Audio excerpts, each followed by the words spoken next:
So what are we supposed to do, Nick? Just play our games? Yeah. Hey, everybody. Welcome to the GamerDad Talk Show. We have an amazing show for you tonight. We have with us in studio Nate Smith. You can look up there. Hi. I'm Nate. Well, everyone's on this camera right now, so you can all wave hi, and then we'll break up.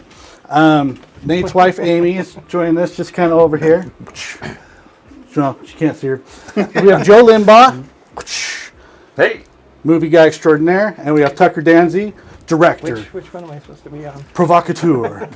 Assassin. No.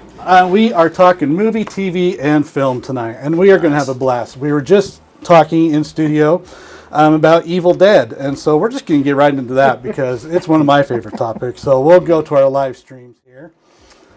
There we go. All right, now everybody can see that you're in your frame. I'll walk around and get everybody in frame, make sure we got Joe going. But while I do that, Joe, why don't you tell us more about what you're saying about Sam Raimi? Oh. Come sit in the middle. Yeah.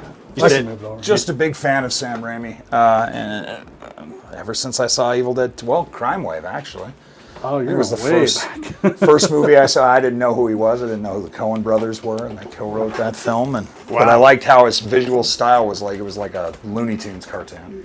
Yeah, pretty much. And then Raising Arizona came out same year as Evil Dead 2, and I liked that visual style. One of the best shows because the Coens and Sam Raimi and Bruce Campbell and Rob Tapert. And I didn't know Sam Raimi. Did he produce it or did he direct it? Or? Raising Arizona? Yeah. Well, so Joe Coen was an assistant editor on the first Evil Dead. Okay. And so when Sam was making Crime Wave, the Coen brothers co-wrote it with him.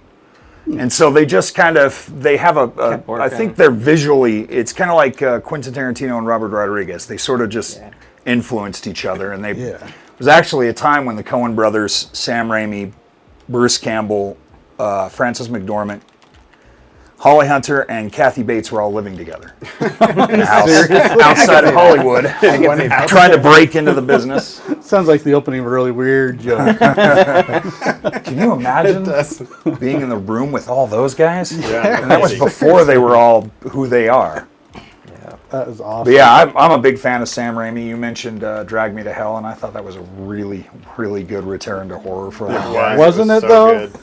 I'm still surprised that it's only PG-13.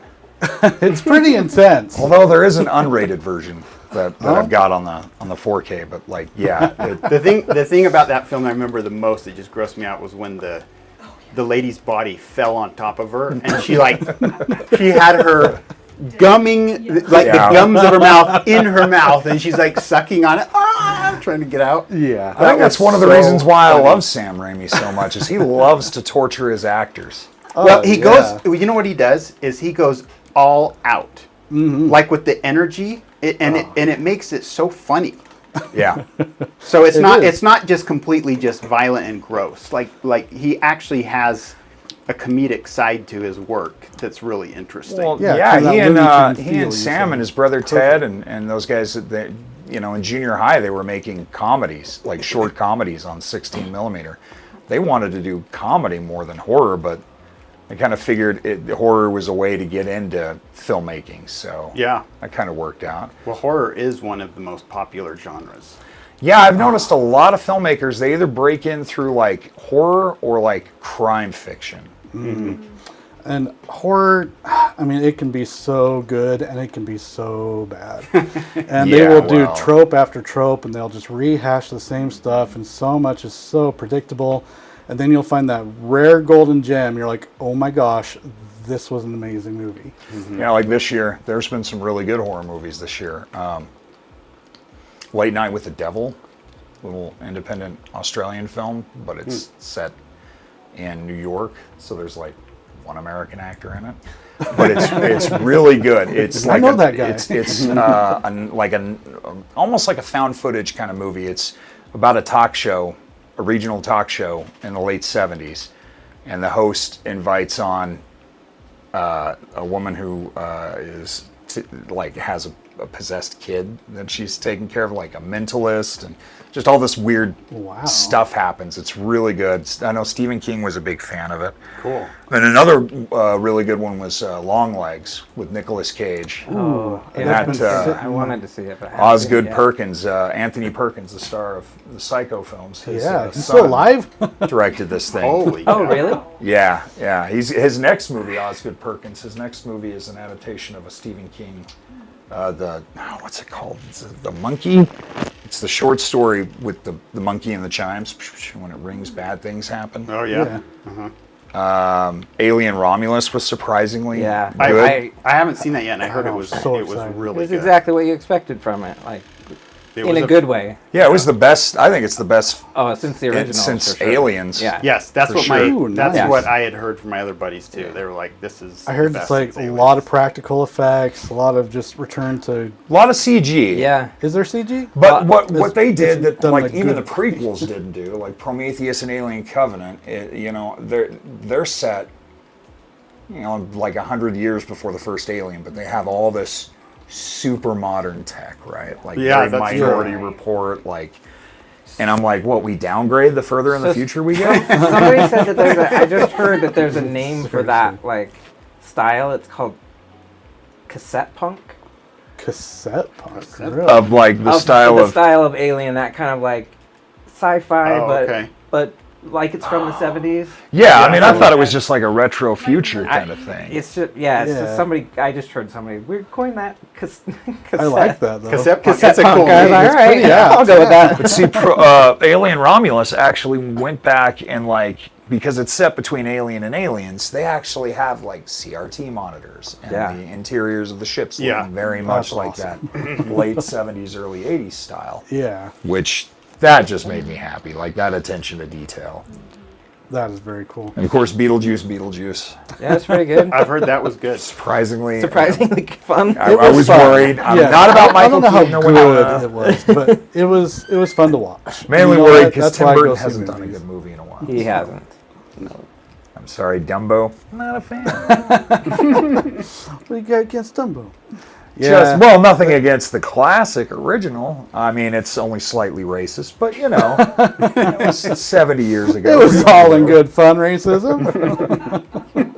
Casual racism.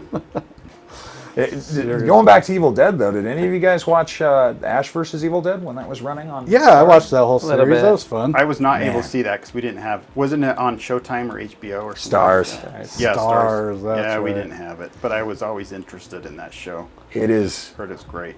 hilarious. It's disgusting, Oh yeah. but Yeah. it's hilarious. But it's like over the top Oh disgusting. yeah, I mean it's right? so like ridiculously over the top that it's not transgressive. Like I didn't walk away being disturbed like when I saw like No. Antichrist or We Are the Flesh, those movies. I'm just Yeah. why did I sit through that? We are the flesh. That name is so awesome. Like if you want to see a watched that really with my good date kids. It was movie, great. watch Antichrist. I'm joking. That movie's terrible. Just the That's where worst. kind of gotta go take a shower after you're done watching. Yeah. Yeah. heard good/bad things. Like yeah. Have you ever seen The Changeling? Which Oh yeah, one? with Which one? George C. Scott. Yeah, Yeah. it's a classic. That Yeah. is- Changeling was a great show. In fact, that's on my list of films to Creepy. watch this The year. Tower was showing it last year, Oh really? but we never got to it. That would I be fun haven't to been to a watch as a movie in group. the Tower since 2018, maybe. It's been a hot minute. I saw a So Joe, screening of Phantasm there with Oh, writer that'd be director fun, Don too. Coscarelli. Oh, that would be cool. That was cool. so what is it about horror movies that can just be so good and so bad? I mean, they're kind of all over the place, but then you see something really refreshing like Nope, something by Jordan Peele. Oh yeah. It's not your real traditional horror film, but it's still scary. It's still really fun to watch. I mean, what are some kind of those tropes you're finding that are just kind of gone, and the ones you don't miss, and ones that you kind of wish would come back? You're into these old movies, and I just love watching your posts on Facebook I'm like, what is this weird show he's Yeah, telling me to I'm watch? all over the place in October. Yes. I guess with horror, it's definitely a mixed bag because there are a lot of horror films that do all the cliched tropes that you've seen a million times.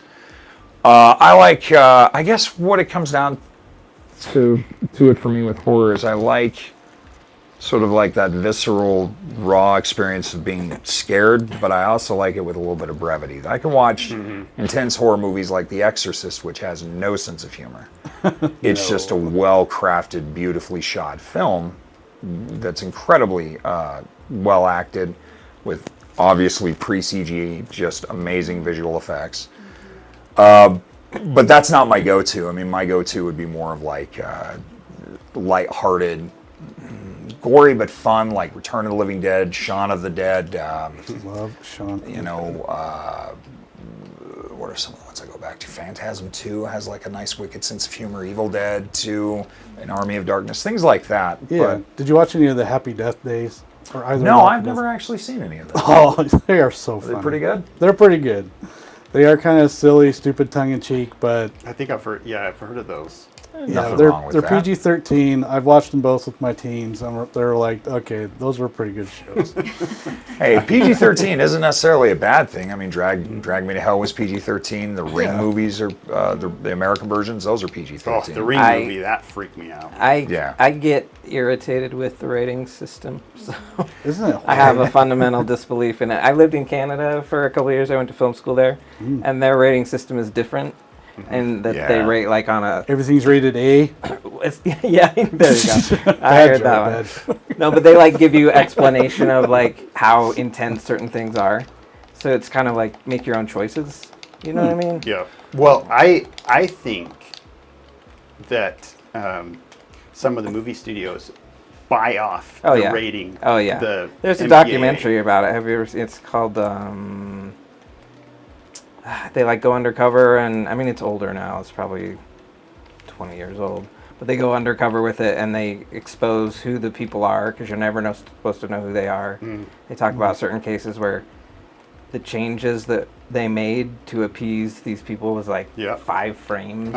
It's like almost like these people just... Well, some people get away with murder, Yeah. and then there's other people that they're really biased against. So at the end of the day, really you just strange. have to just tell me what the content is, and I'll decide. That's Right. fine. Yeah, I don't. yeah. It's not. Well, for at your least the place to- ratings now actually do offer a little bit of why they it's do. rated. Yeah. that. Yes. Because that's how it is every place else. Like that's how it is every place out of the U.S. Well, they fought that. The movie studios didn't want that originally. They didn't I'm want sure they people to didn't. know what was in it because they knew it could potentially turn turn off, some yeah. people off, like families. Well, that's why they had the Hays Code from like 1933 to 1957 or 58, where movies were made for general audiences, whether they were like an adult content in terms of thematics. And that's why they came out with the rating system. Is like when the studio system started falling apart and things were starting to get more corporate owned, but they were pulling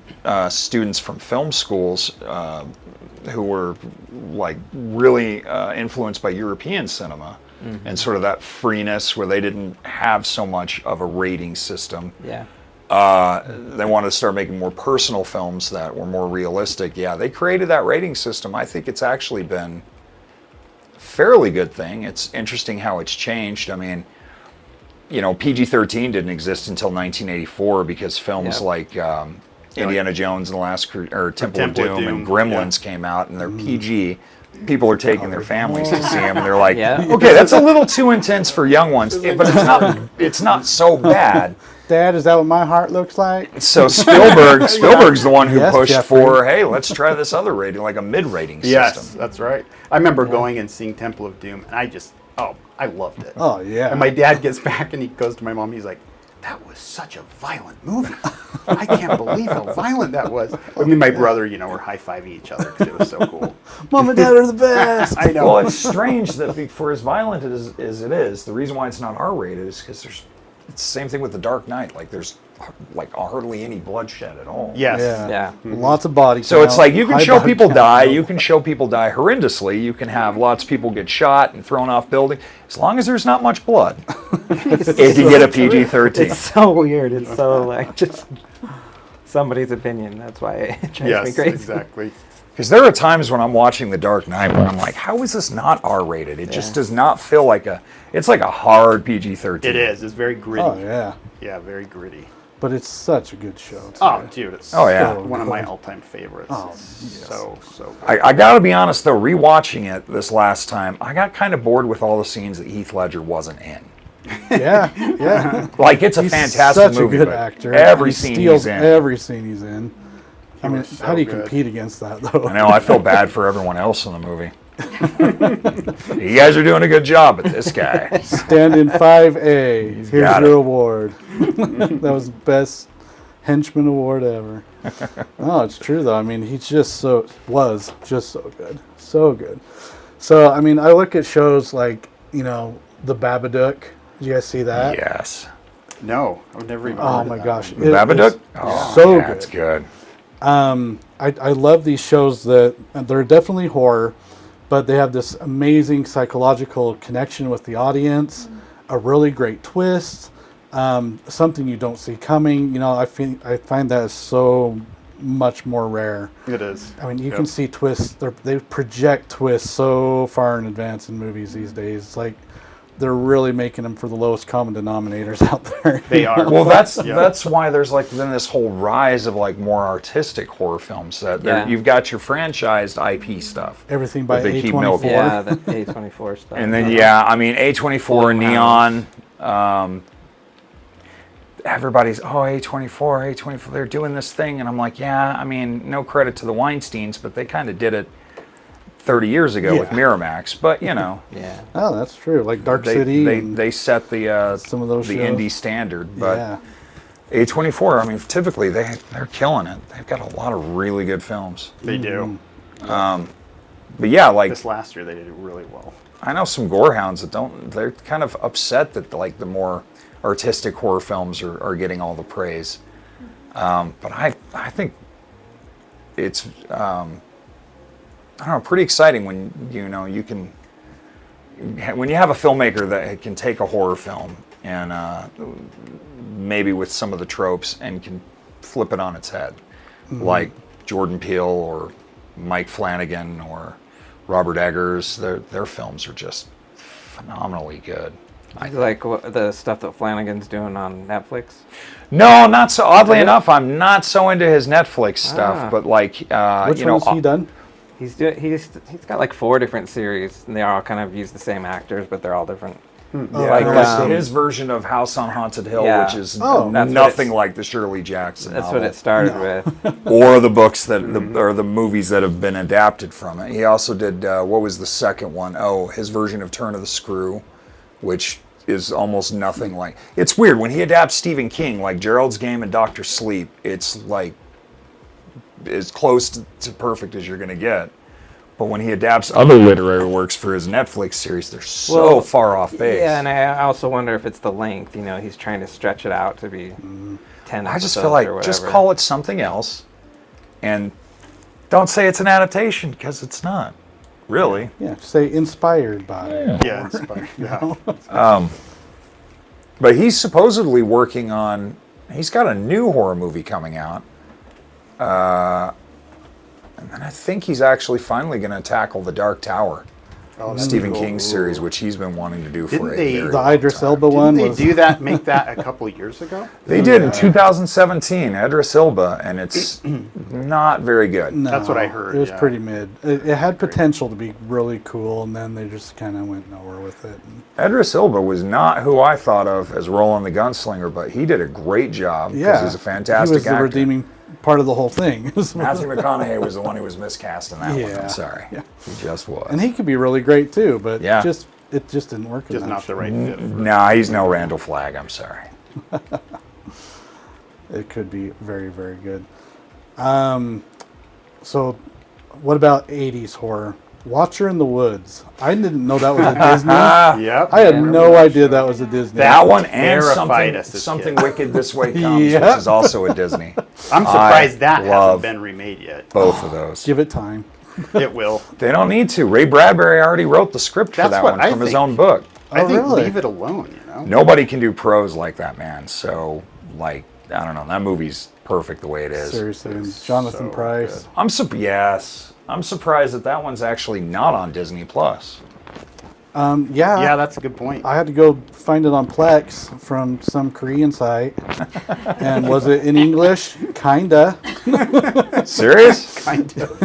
You can just borrow. I was a member of the Disney Korea. movie club. Oh, Of Disney Korea Movie Club. The only reason why is because they would release like exclusives that you couldn't buy in stores. So I've got Watcher in the Woods, Something Wicked This Way Comes, The Last Starfighter, Oh, that's so cool. so good. 20,000 Leagues Under the Sea, The Black Hole. There's quite a few, but they shut that down once Sony took over distribution of Disney's physical media. So the club shut down earlier this year, and I'm really irritated because there were a bunch that I still wanted to buy that, like I wanted to get Return to Oz. And Were these like DVDs you were buying? Blu-rays. Oh, Blu-rays. Okay. So like Escape to Witch Mountain and Return from Witch Mountain. That's so cool. All the Herbie movies. They're not good. I mean, The Love Bug's great. You but are really jonesing for some Disney action. I got to this phase where I'm like, man, it's been a while since I've actually watched like classic Disney movies. Yeah. Well, that's all nostalgic stuff for me because I remember, Yeah. you know, as a kid, in like elementary, they would, instead of an assembly, they'd pack in all the kids and Show ya. we'd watch Herbie. Yeah. Right. Yeah. We always thought that was so cool, and I look back on it now, and the teachers were like, "I need a break. Throw on a movie." Give them Condor Man. They like that Condor stuff. Man. Yes, I remember Condor Man. That was so awesome. Yeah, that's was one Condor that they Man? did not release on Blu-ray, and I was kind of bummed. Who played Condor Man? Michael Crawford. Michael Crawford, that's right. Phantom of the Opera. Did you really? Yeah, he's the guy who did the Broadway, Yeah, Broadway version. like, of it. yeah, made it on Broadway with You that. are kidding. No, it was Michael Crawford. And he does this And he's really so like goofy. generic American accent. It's kind of like half of the accents you hear in the original Star Wars movies where they cast British actors to go, two fleets against a Star Destroyer. You're like, yeah, that guy's not from the United States. I'm sorry. That was barely English. That is awesome. Oh my gosh. All right, so we've talked a lot about horror, and I do want to keep this going. Sure. Sorry, I don't have a lot to say about horror because I'm not really a huge fan. That's okay. I only know half of these because of film school. And I'm not like a gore hound. I actually like a lot of different. Well, you like genre Herbie, films. so that's I good. do. Oh, that's a total gore movie. I mean, there's a Sounds lot like of I gore. said Like trunk. if you consider cars getting mashed up to be gory, that movie's pretty messed up. Well, let's just keep it going. So you've been posting a lot. Joe, like I said, watches a lot of movies, and I really trust his taste. But I had a question, Joe. A lot of the things you've been posting, they're only like 3 stars. You give everything kind of a little rating, like 3 skulls, 3 Yeah. popcorn. Are you rewatching these and they're not holding up, or are they just never super great in the first place? Yeah, is it kind of your That's opinion interesting. now, or what? Yeah. It's very rare when I go back to something and I change my rating system. It's sort of based on the Leonard Maltin, Roger Ebert 4 stars. Like, Yeah. I won't go higher than that because then you have to justify why it's 7.5 out of 12 stars or whatever, and that's really too much. Like, Yeah. I don't want to write a dissertation about why I like this movie or don't like it. So most of the movies that I'm watching are films that 3 stars is, I think, typically what you want out of a film, because 3, it's 1 below 4. 4 is like as perfect as you're going to get, and I don't think any film is perfect, but like Back to the Future would be a good example of a near perfect, like a perfect film. It's a 4-star film. I think that's hard to achieve on a consistent basis, and a lot of these horror films are obviously genre movies, so I think 3 stars means that it's well above average. It's a solid film. It's one that you can go back and rewatch.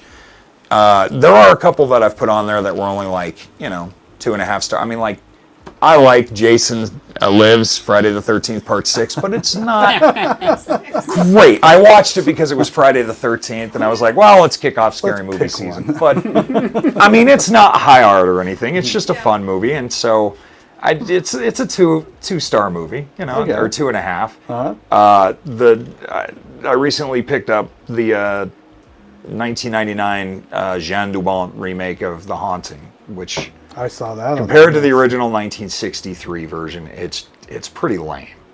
And very cliched and just descends into a third act of nothing but visual effects, which is kind of boring to me.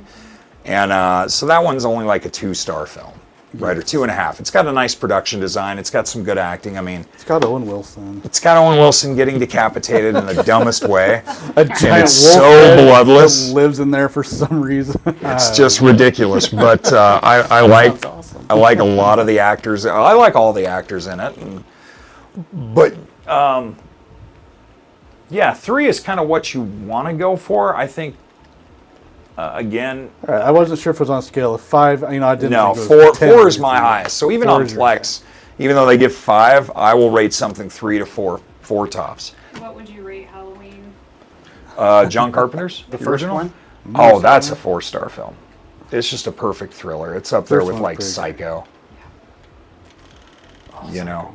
I mean, perfect as they can be. I can always pull on the thread, but you don't want to do that. I liked the last one. Really?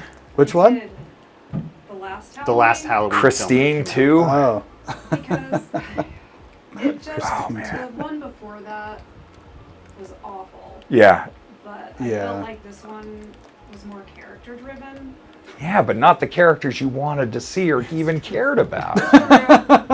I didn't want it to become like a young adult novel thing. Just irritated. The last one was just so bad that this one was a little surprising. I'll tell you, Halloween Kills. If I had to hear Evil Dies Tonight one more time, like, that's a drinking game now. Put that movie on and take a shot every time they say that, and you will be... Yeah. Evil Dies. Well, you would be on my evil forward by the end of that. movie. It was so hammy, and I will say this, as bad as that one was, it probably was the goriest out of all of the Halloween films. I was surprised at like the intensity of like the way they were killing people and how graphic it was. I was like, wow, this is definitely the bloodiest. Really stepping it up. It's just They're a giving shame us though, what because that we want. 2018 version Was such a good, It was so like, discounting all the other sequels but the original, even though they do acknowledge the second one. kind of.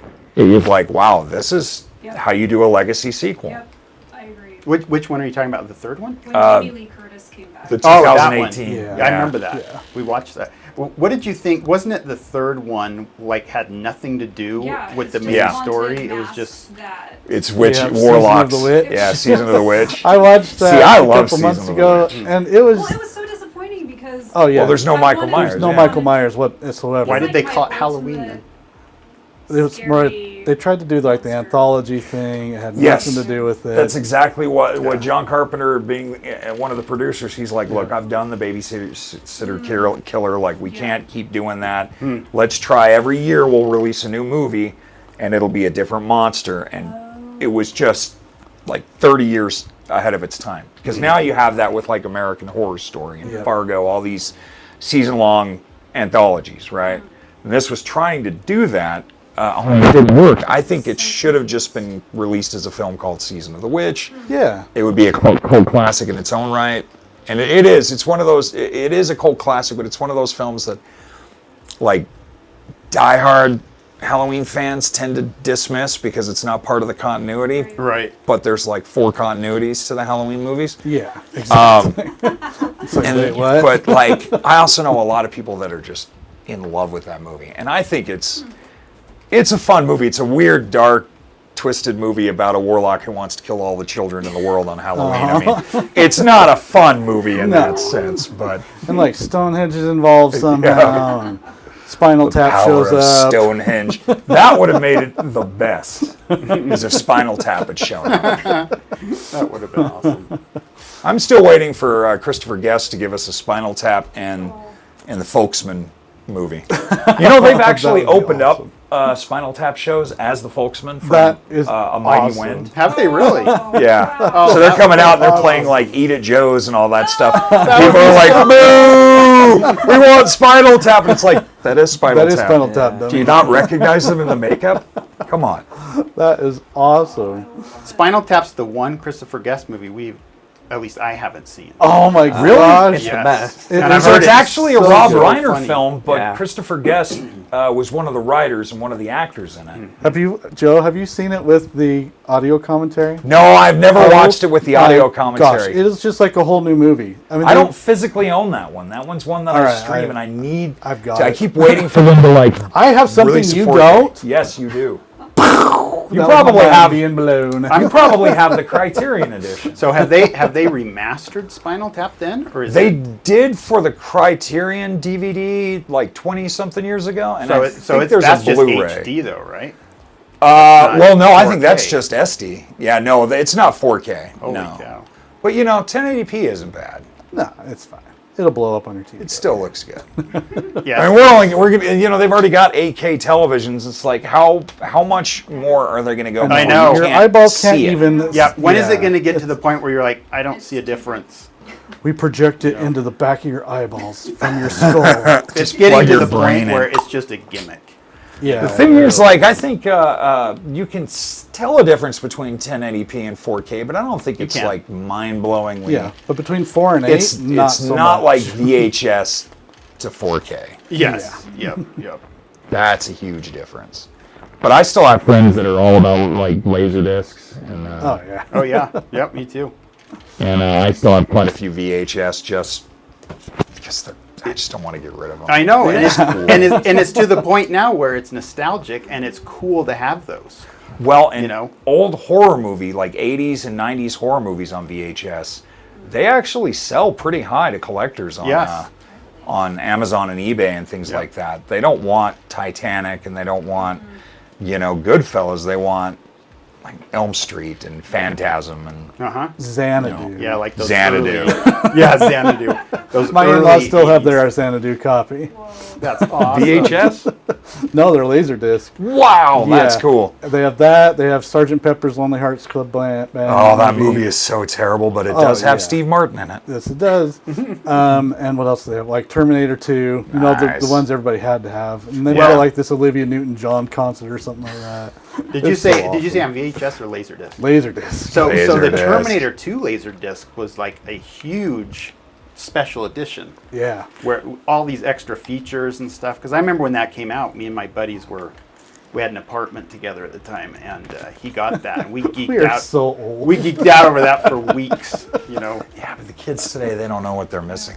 They're trying to Seriously get don't. into it. Yep. Hey, cassettes. We still have an 8-track of the Rebel Force Band. Nice. Star Wars songs Yes, that they nice. got- Yes, the Star Wars. I still have my. got banned or something for copyright infringement. Oh, okay. I still have my Star Wars storybook with the record, the 7-inch record. Yeah, Oh, I remember nice. that. You I know remember having you that. know it's time to turn the page when you hear R2 sound like this. Wow. That's so cool. I remember having that as a kid, but yeah, Seriously. at some point it was given to a cousin or something Mm. from my parents. How dare For some reason, I managed to Sure. keep some records from my youth. I still have the Grease soundtrack Oh, because I'm cool. old, Nice. and the Xanadu soundtrack. I wish I had all my cassette tapes, making mixes and all that. I loved making mixtapes, but I also liked making mix CDs. Oh, yeah. Now I Alright. just do playlists on iTunes, which nobody uses anymore. But I'm like, hey, it works on my computer and it keeps everything together. So Yep. sweet. All right, so I'm going to do a fun segue here, but let's talk about Paranorman really quickly. And then I want to tie that into what you do for a living. Sure. So, Joe, why don't you tell us a little bit about Paranorman, and then we're going to see how that relates to what Nate does on the daily. Okay. Have any of you guys seen Paranorman? Oh yeah. So it's a really good stop motion animated film from Leica Studios. They also did Coraline. It came out in 2012, and it's basically the story of a kid who lives in Salem who's sort of an outcast because he can talk to ghosts. And his uncle, who he's forbidden to talk to, also has this power, and his uncle charges him with protecting the city or the town from the return of this witch. And I guess John Goodman's character has been keeping at bay for 30, 40 years or whatnot. And it's just like a nice sort of coming of age horror comedy that everyone can watch. It's one of the best stop motion animated films I that's agree. ever been done. I mean, it's incredible. Yeah. That is high praise coming from somebody who does stop motion animation. You do stop motion animation, huh? Yes, so I have a company, and that's really what we do mostly is stop motion animated films. Oh, brilliant. And so when they were making Coraline, I got to go up to Leica Studios Oh, wow. because they were looking for animators. I wasn't planning on staying there and animating because I was just like, I just want to learn their secrets, right? Yeah. Yeah. And see how they do this. And plus, it's just really cool. So Yeah. So I went up there, and for 3 days, I got to stay at Leica Studios. They gave me a character to animate, Really? and it was the main kid, right? The puppet, the main kid puppet. They had a couple that they had created for From Coraline? No, sorry, I meant Paranorman? Paranorman. Oh, Yeah, wow. Sorry about that. Yeah, so it's Paranorman. So they gave me a puppet, and I got to animate with him for like 3 days. It was amazing. That is so cool. That is seriously cool. So I was able to go, and kind of peek into some of the other animation bays and stuff. But they were kind of a really just souped up Mercedes version of how you do stop motion. I mean, everything there is at the highest end that it can Sure. be. I mean, every facility, all their 3D printers, everything was about as good as it gets. And so I was I would really imagine jealous. that It's like, oh, crap, I wish I Aardman had- is probably close to that too. Yes, I'm sure Aardman is as well. Aardman and Leica are the most successful stop motion studios. Well, which studio did The Nightmare Before Christmas and James and the Giant Peach? So that was Leica as well, but it was before Leica Okay. became Leica. Gotcha. So what happened was, Will Vinton, he started kind of the whole claymation craze back in the 80s. So he did the California Raisins. Oh yeah. And he Not Nice. Clokey, huh? yeah, so he created Will Vinton Studios, and he had this animator working with him who was just this brilliant animator, and it was Trevor, oh man, what's this? Trevor Knight, right? Travis Knight, sorry, Travis Knight. And Travis Knight is the son of the guy that owns Nike, right? Okay. The shoe Just place. do it. That one shoe place. That one, I think I've heard of them. So Travis what's that Knight, again? Will Vinton at the time needed some funding because he'd ran out of funding, and he's like, "Oh crap, what am I going to do?" And so Travis Knight was like, "Well, why don't you let my father invest in the company, and he can help you with all the business stuff you need. He's got a lot of business sense." So Will Vinton was like, "Okay." So he did it, and turned out it was a hostile takeover. So Travis Knight and his dad basically took over Will Vinton's company and stole it from him. And it Wow. was really sad. However, Travis Knight was all about quality in stop motion. So they created like the highest end of stop motion you can get. Typically in stop motion you animate, we call it on twos. So what that is every other frame you're moving the character. Right. But Okay. all of Leica's stuff is on ones, which is why it looks so smooth. So Really? it's double the work, right? It doubles the work because you're animating every frame, but it looks so good. I mean, it's just gorgeous. So So is is that every the- frame with 24 frames a second or So- 12 yeah. frames a second? So they're doing, Doubling it. Leica Studios does 24 movements a second. Typically, like Makes Aardman sense. Wow. stuff is usually Probably 12, like 12. movements per second. And that's how my studio and we do it too. It's typically 12 because we don't have the kind of budgets that they do.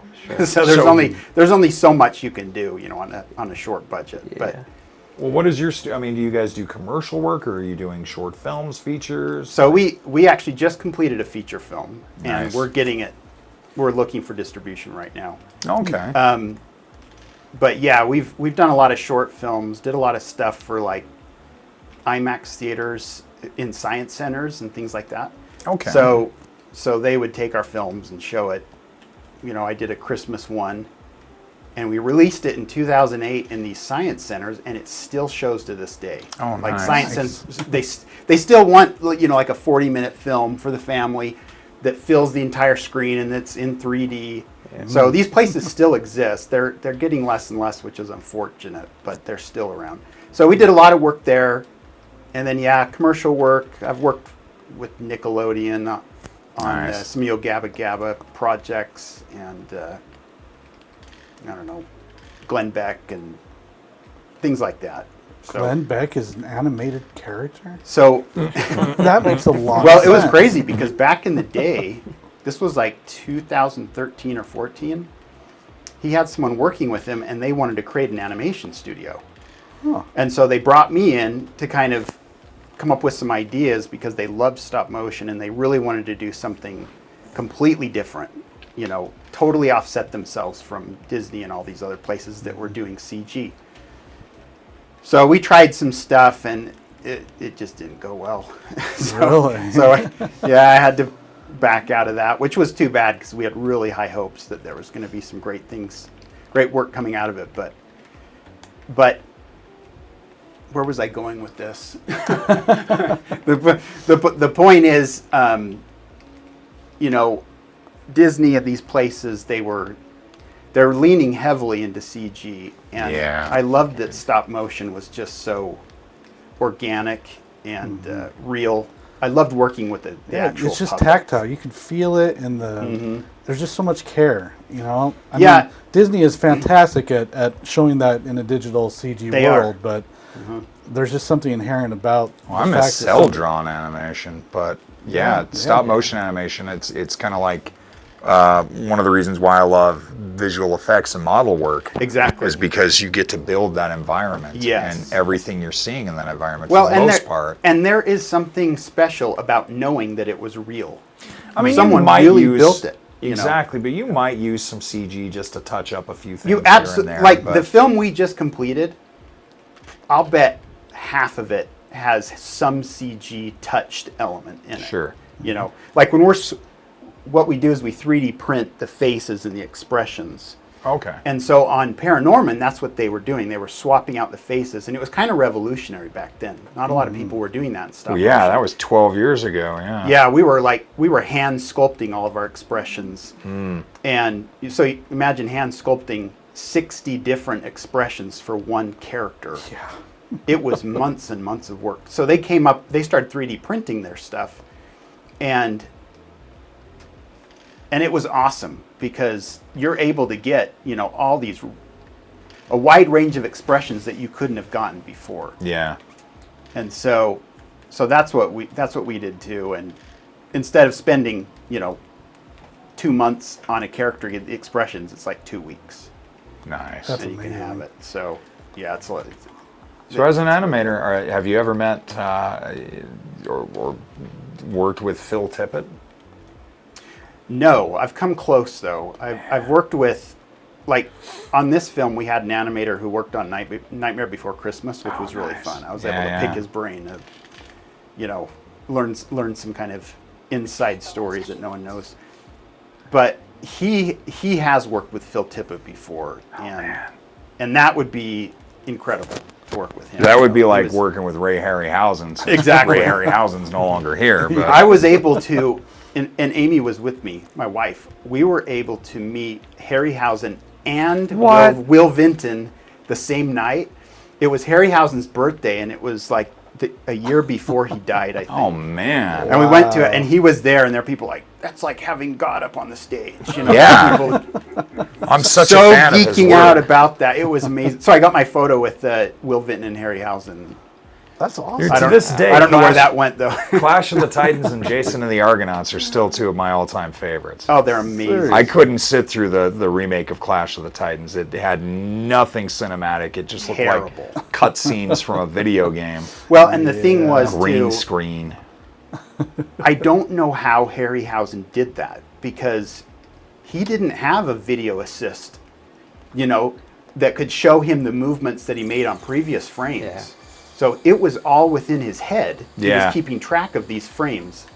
And being a stop motion animator, that is so, it's hard enough having the video assist.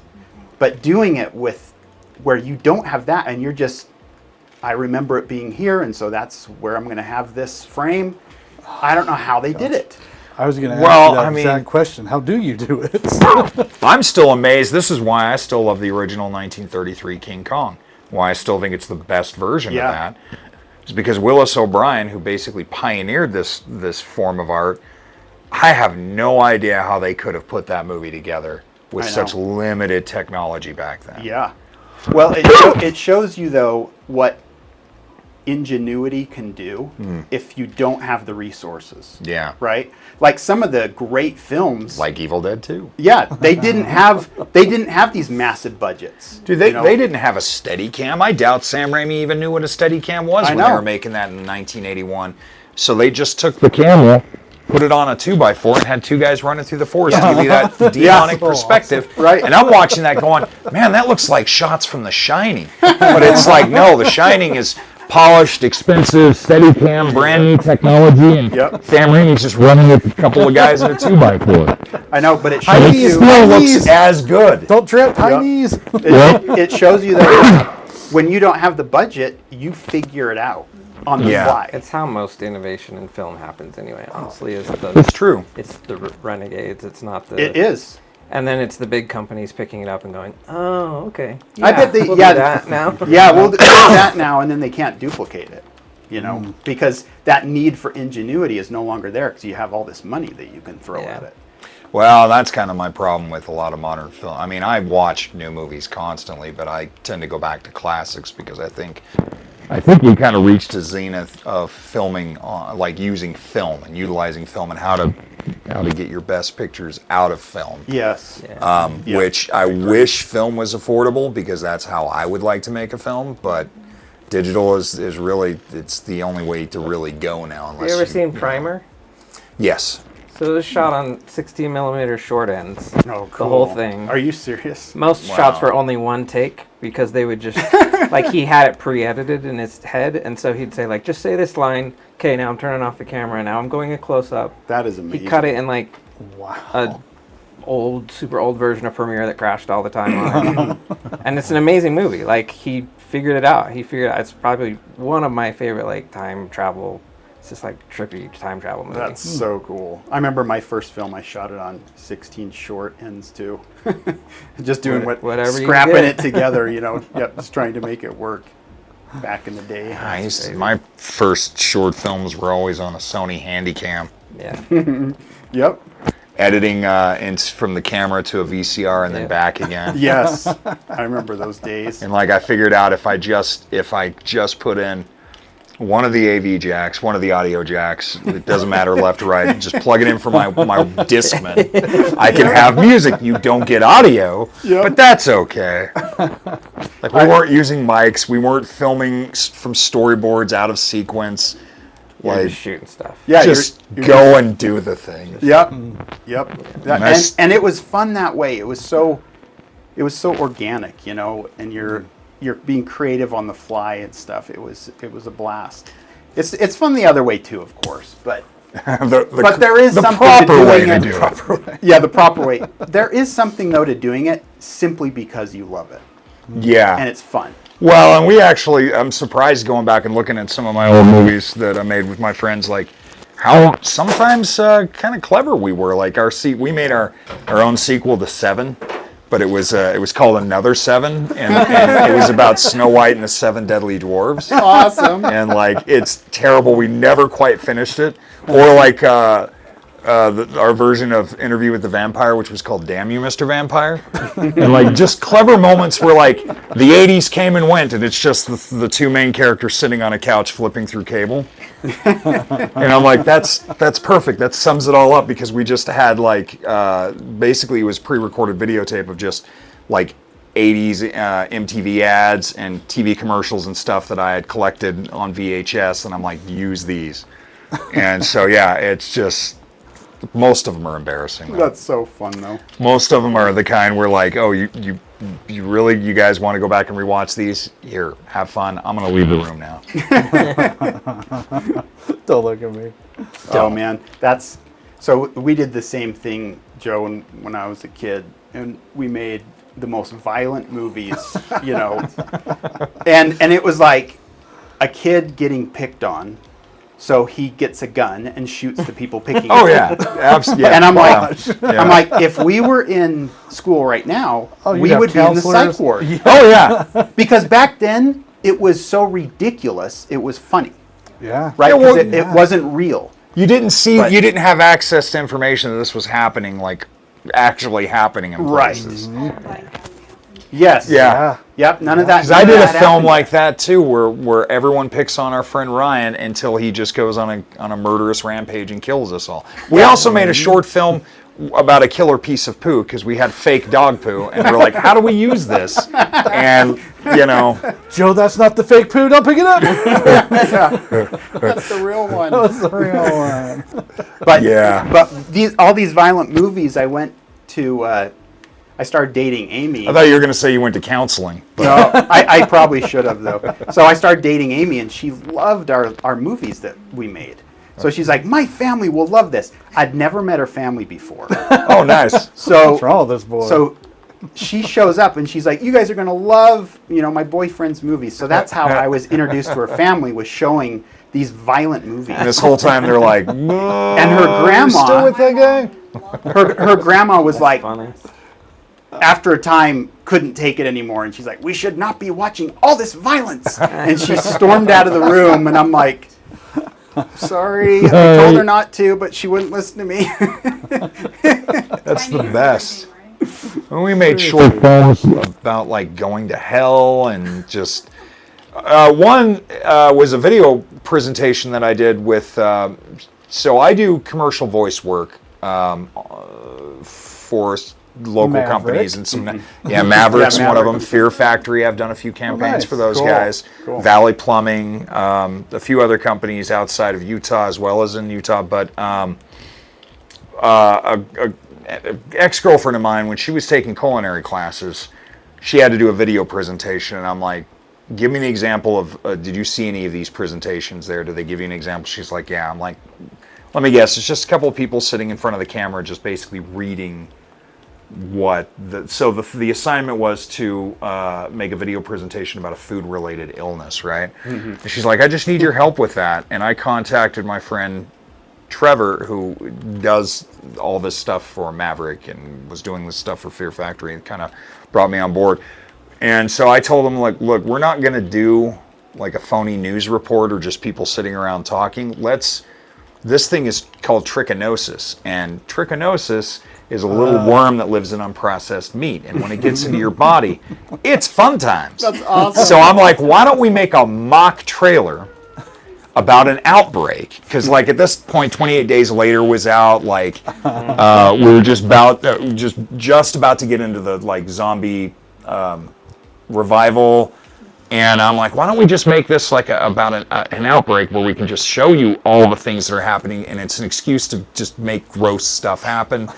And but we'll have a scientist in the middle of this trailer who's like explaining what this does, so it does meet the criteria. So we went to like Beaver Farm, we went to the U, we went to Harmon's, we filmed all over the place.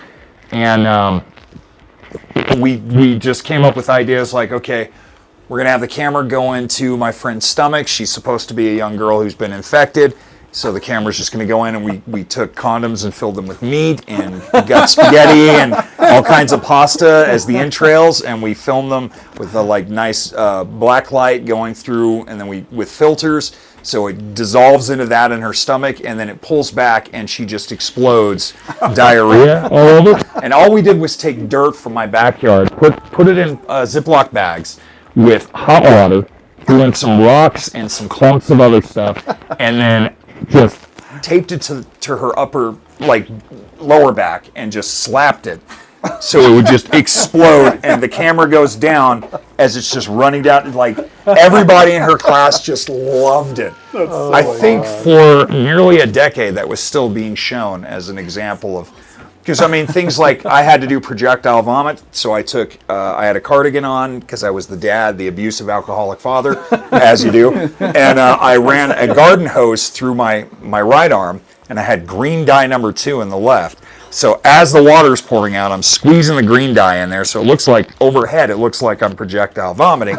And my ex-girlfriend, her dog, loved the hose. She was in the yard. She just comes up and starts going nuts in that thing. and I'm like, that's even better. You're keeping that in. People were like disgusted, But they loved it at the same time. And like I went way over the top language. I swore like every other word so we could bleep it out with pig noises. So like every other word is like... Because it was either that or like a rap video, right, from the 90s where like every other... Yep. you know what I'm saying? Like, so, yeah. It's fun to just sometimes, like, just let that go. I understand when I see a really transgressive film, like why somebody wanted to push those boundaries and just get that out of their system. Doesn't mean I want to watch it, but I think it's fun making that stuff. Yep. Can you tell them about Dentist Brown? Oh, so my brother he had a class in college. This was with BYU. And the instructor was like, I want you guys to make just a video. Just make a video. And everyone's asking, about what? And he said, well, I just want you to learn some techniques about how they make videos and shoots film and stuff. Okay, well, what do you want the video about? And he's, off the top of his head, he's like, I don't know, dental hygiene. So make it about dental hygiene. So, of course, my brother comes to me, I need your help. So my buddy and I, we come up with this idea of Dentist Brown, is his name. And he's basically a dentist, but he's hardcore dentist. Like, you better be brushing your teeth 3 times a day, right? And that type of thing. Except he's more caustic about it. You better brush your teeth after every bite. Oh, wow. So, so they're out there in the movie. They're eating. He and his wife, and Dentist Brown shows up, which was being played by me. I don't know why it was me, but why not? So I show up with these ugly glasses on and stuff, and I'm like, "Are you brushing after every bite?" And my brother's like, "Well, we're trying to." You know, it was something like that. Like, I learned they're not brushing after every bite. Right. So I put on my mask, and I start shooting them. We used hardcore like blood packs. Like, I'm blowing them away. You shot the daughter. Yeah, I shoot. Hands on the mom's Yeah, I shoot the Yes. daughter. And so my brother has to show this thing to his class at college. He's like brushing his teeth and there's blood. Yeah, there's blood on his face because I punched him. And so he goes to show it, and, you know, for us, we're laughing our heads off. This is so funny. Oh, this is great. So he shows it to his class, and he says there was just silence in the room as people were just horrified. What school did you say he was going to? This was at BYU. Yeah. So people are just horrified at what they just saw. They're not getting the humor of this thing. No, and we're all laughing our heads off thinking we made something great, but At least, did he get an A on the project? I don't know. He better had, because it was hard. Because Like, we went all out with it. Rebecca got an A plus for the trick or treat was our trick, but trichinosis spelled with TRICH, so it was TRICH for treat. In fact, my friend Trevor actually sent me the old trailer. It was on VHS. That's how long ago this was. So I have an MKV file, but he has all the raw footage. I'm like, we should re-edit this because you've come a long way since 2003. We need to re-edit this thing so I can put it on my old YouTube channel. Oh, that'd be cool. Yeah. Yeah, we've talked about putting my old films on YouTube, and I'm like, no, don't do that. You should. I have think a I'm going professional- to. That might be a bad idea. I have some Image friends that's that propelled now. I have some friends that work as actual legitimate actors in Hollywood that you might know from shows like I've been on The Walking Dead and Constantine and Firestarter Rekindled and things like that. And I have some old short films with them. Yeah, cool. It'd just be fun to put out there, not for any monetary, but just to. Yeah, just to keep it and have a place where you can watch it whenever. Exactly. Or anyone involved can watch it. Exactly. Just to preserve it. Yeah. So You're a filmmaker? Yeah. Are you talking to me Yes. or Tucker? Both. Well, you're both Yeah. Tucker's filmmakers, done right? lots of films. Yeah, I've Tucker, tell us done about all your sorts history. of stuff. Like, Yeah. I mean, I'm mostly a post-production guy, honestly. I'm a post-supervisor.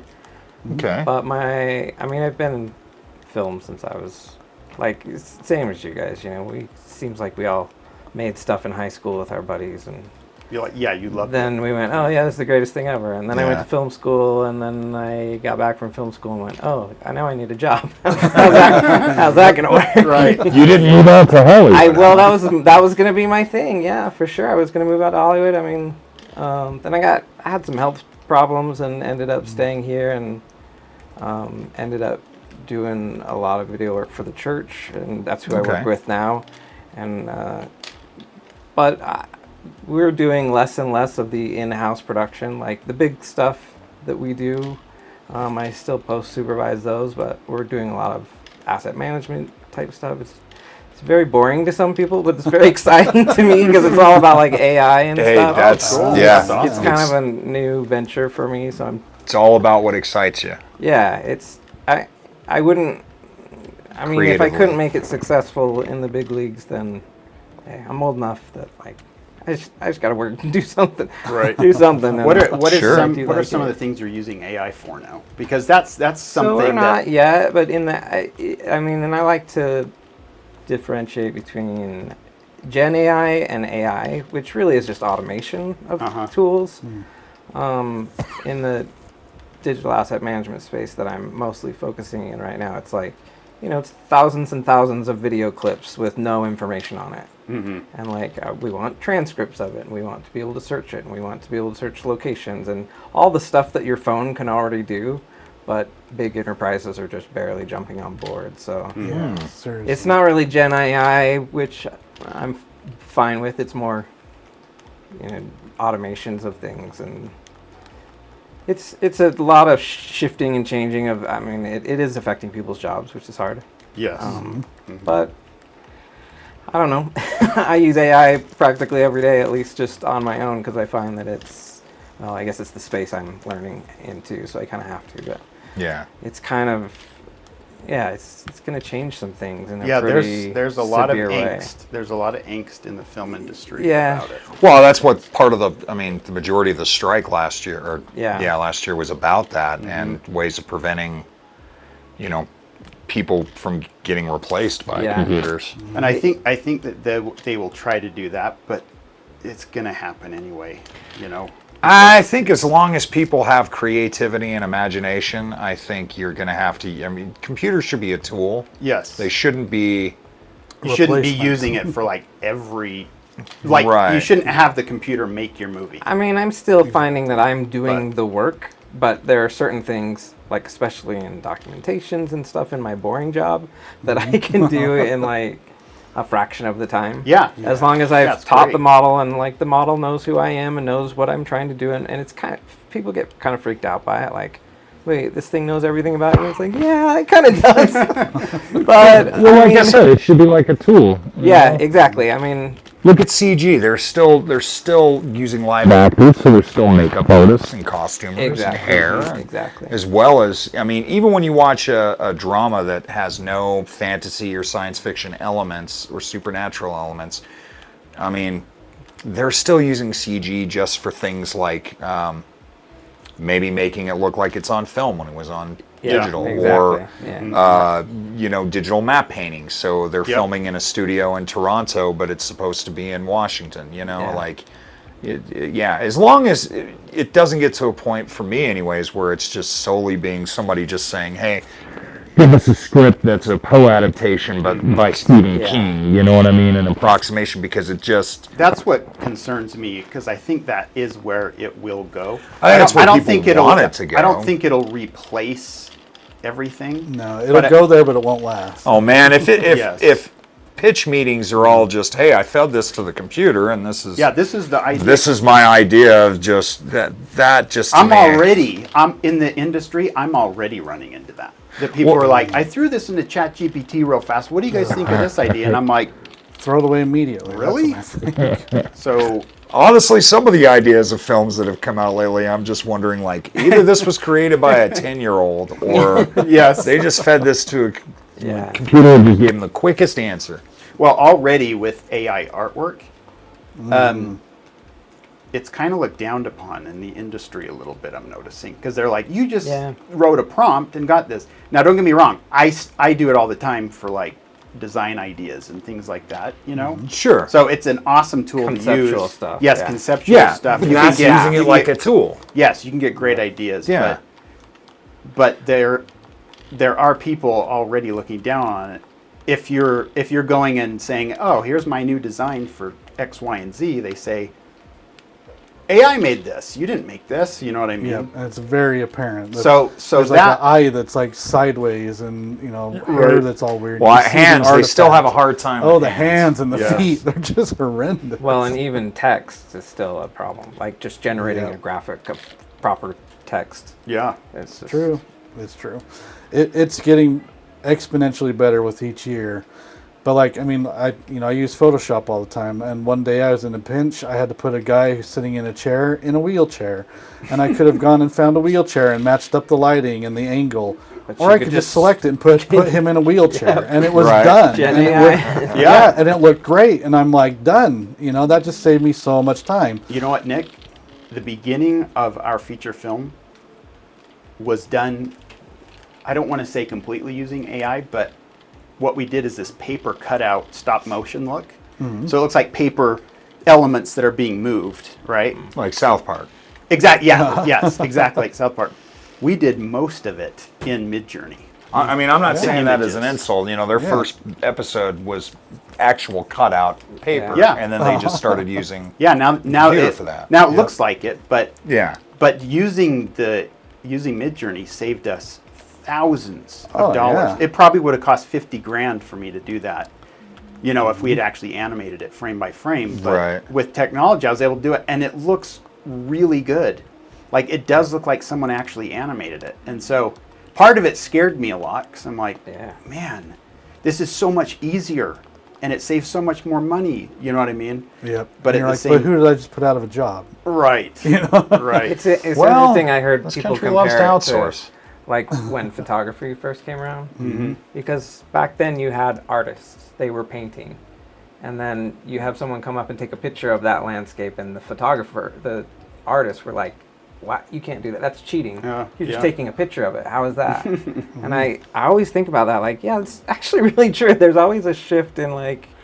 There And I don't but know at where the it will same shift. time, I don't think the creative side will shift there because nobody wants it to. Quite frankly. See, that's Yeah, the thing that's true. people artists, painters may have had a problem with photographers at first in photography, but then it's like, well, you can actually catalog a real thing, like actually show it as it was, but the photography figured out how to make it its own art form. Yes. Exactly. Yeah. And Yes. it never got rid of graphic art and painting, because comic books are still around. Although I am irritated that most movie posters are like Adobe Photoshop I know. things instead of I like, loved the old classic. I was a big fan of 80s. Drew Struzan. I love artists like him, like Graham Humphreys and Paul Shipper. These guys are amazing. It was so good. Like you know Drew Struzan's artwork even if you don't know his name. He did the Back to the Future posters. He did Indiana Jones and the Temple of Doom through Kingdom of the Crystal Skulls, Coming to America, Crocodile Dundee 1 and 2. Like his artwork. Just brilliant. All the Police Academy movies he did the artwork for. Those are my favorite posters. They are. They're actually like. I recently rewatched Police Academy 4 Citizens on Patrol because I forgot the old Bones Brigade crew from Pal Peralta was on there. So I'm like, there's Tony Hawk. Oh yeah, I remember Pal Steve Peralta. Caballero and all those guys. Yes. That's how old I am. No, That's I awesome. sounds like you're about as old as I am. I love that. I'm a 70s baby and an 80s child. all the way. Oh, that was awesome. Yeah, but like, going back to my wheelchair thing, it's like it wasn't perfect, but I'm a good enough artist. I can go in and make those little tweaks to make it look exactly right. Yeah. Yeah. Where other people who don't have that artistic eye, whatever it spits out, well, that's what they're stuck with, and they might not ever get called on it. But then the people who are looking for are like, no, nice try. This is garbage, Yeah, you can tell. And so, but using it as a tool, it was invaluable, but never as a replacement for an actual artist. I was really one of the biggest reasons why I was let go from my job was because my CEO really was wanting me to do or use some prompts and to make this thing that didn't exist. It was going into an RFP for a college. I mean, smart people are looking at this thing. Right. Smart people have nothing better to do than to nitpick every single little word and look at every graphic while they're sitting in their meetings. And these people, she gave me this one she wants me to use, and they've got saggy eyes. There's like posters in the back that don't even have English.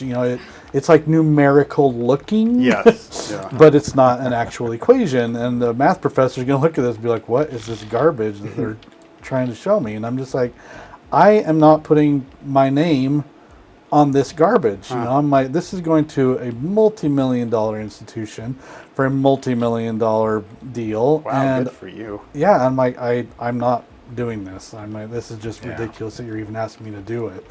And I'm a little, just offended that you can't trust me to make this look right and to be accurate. And yeah, it might still be photoshopped, but it will not be this. Yeah, it'll look good. Yeah.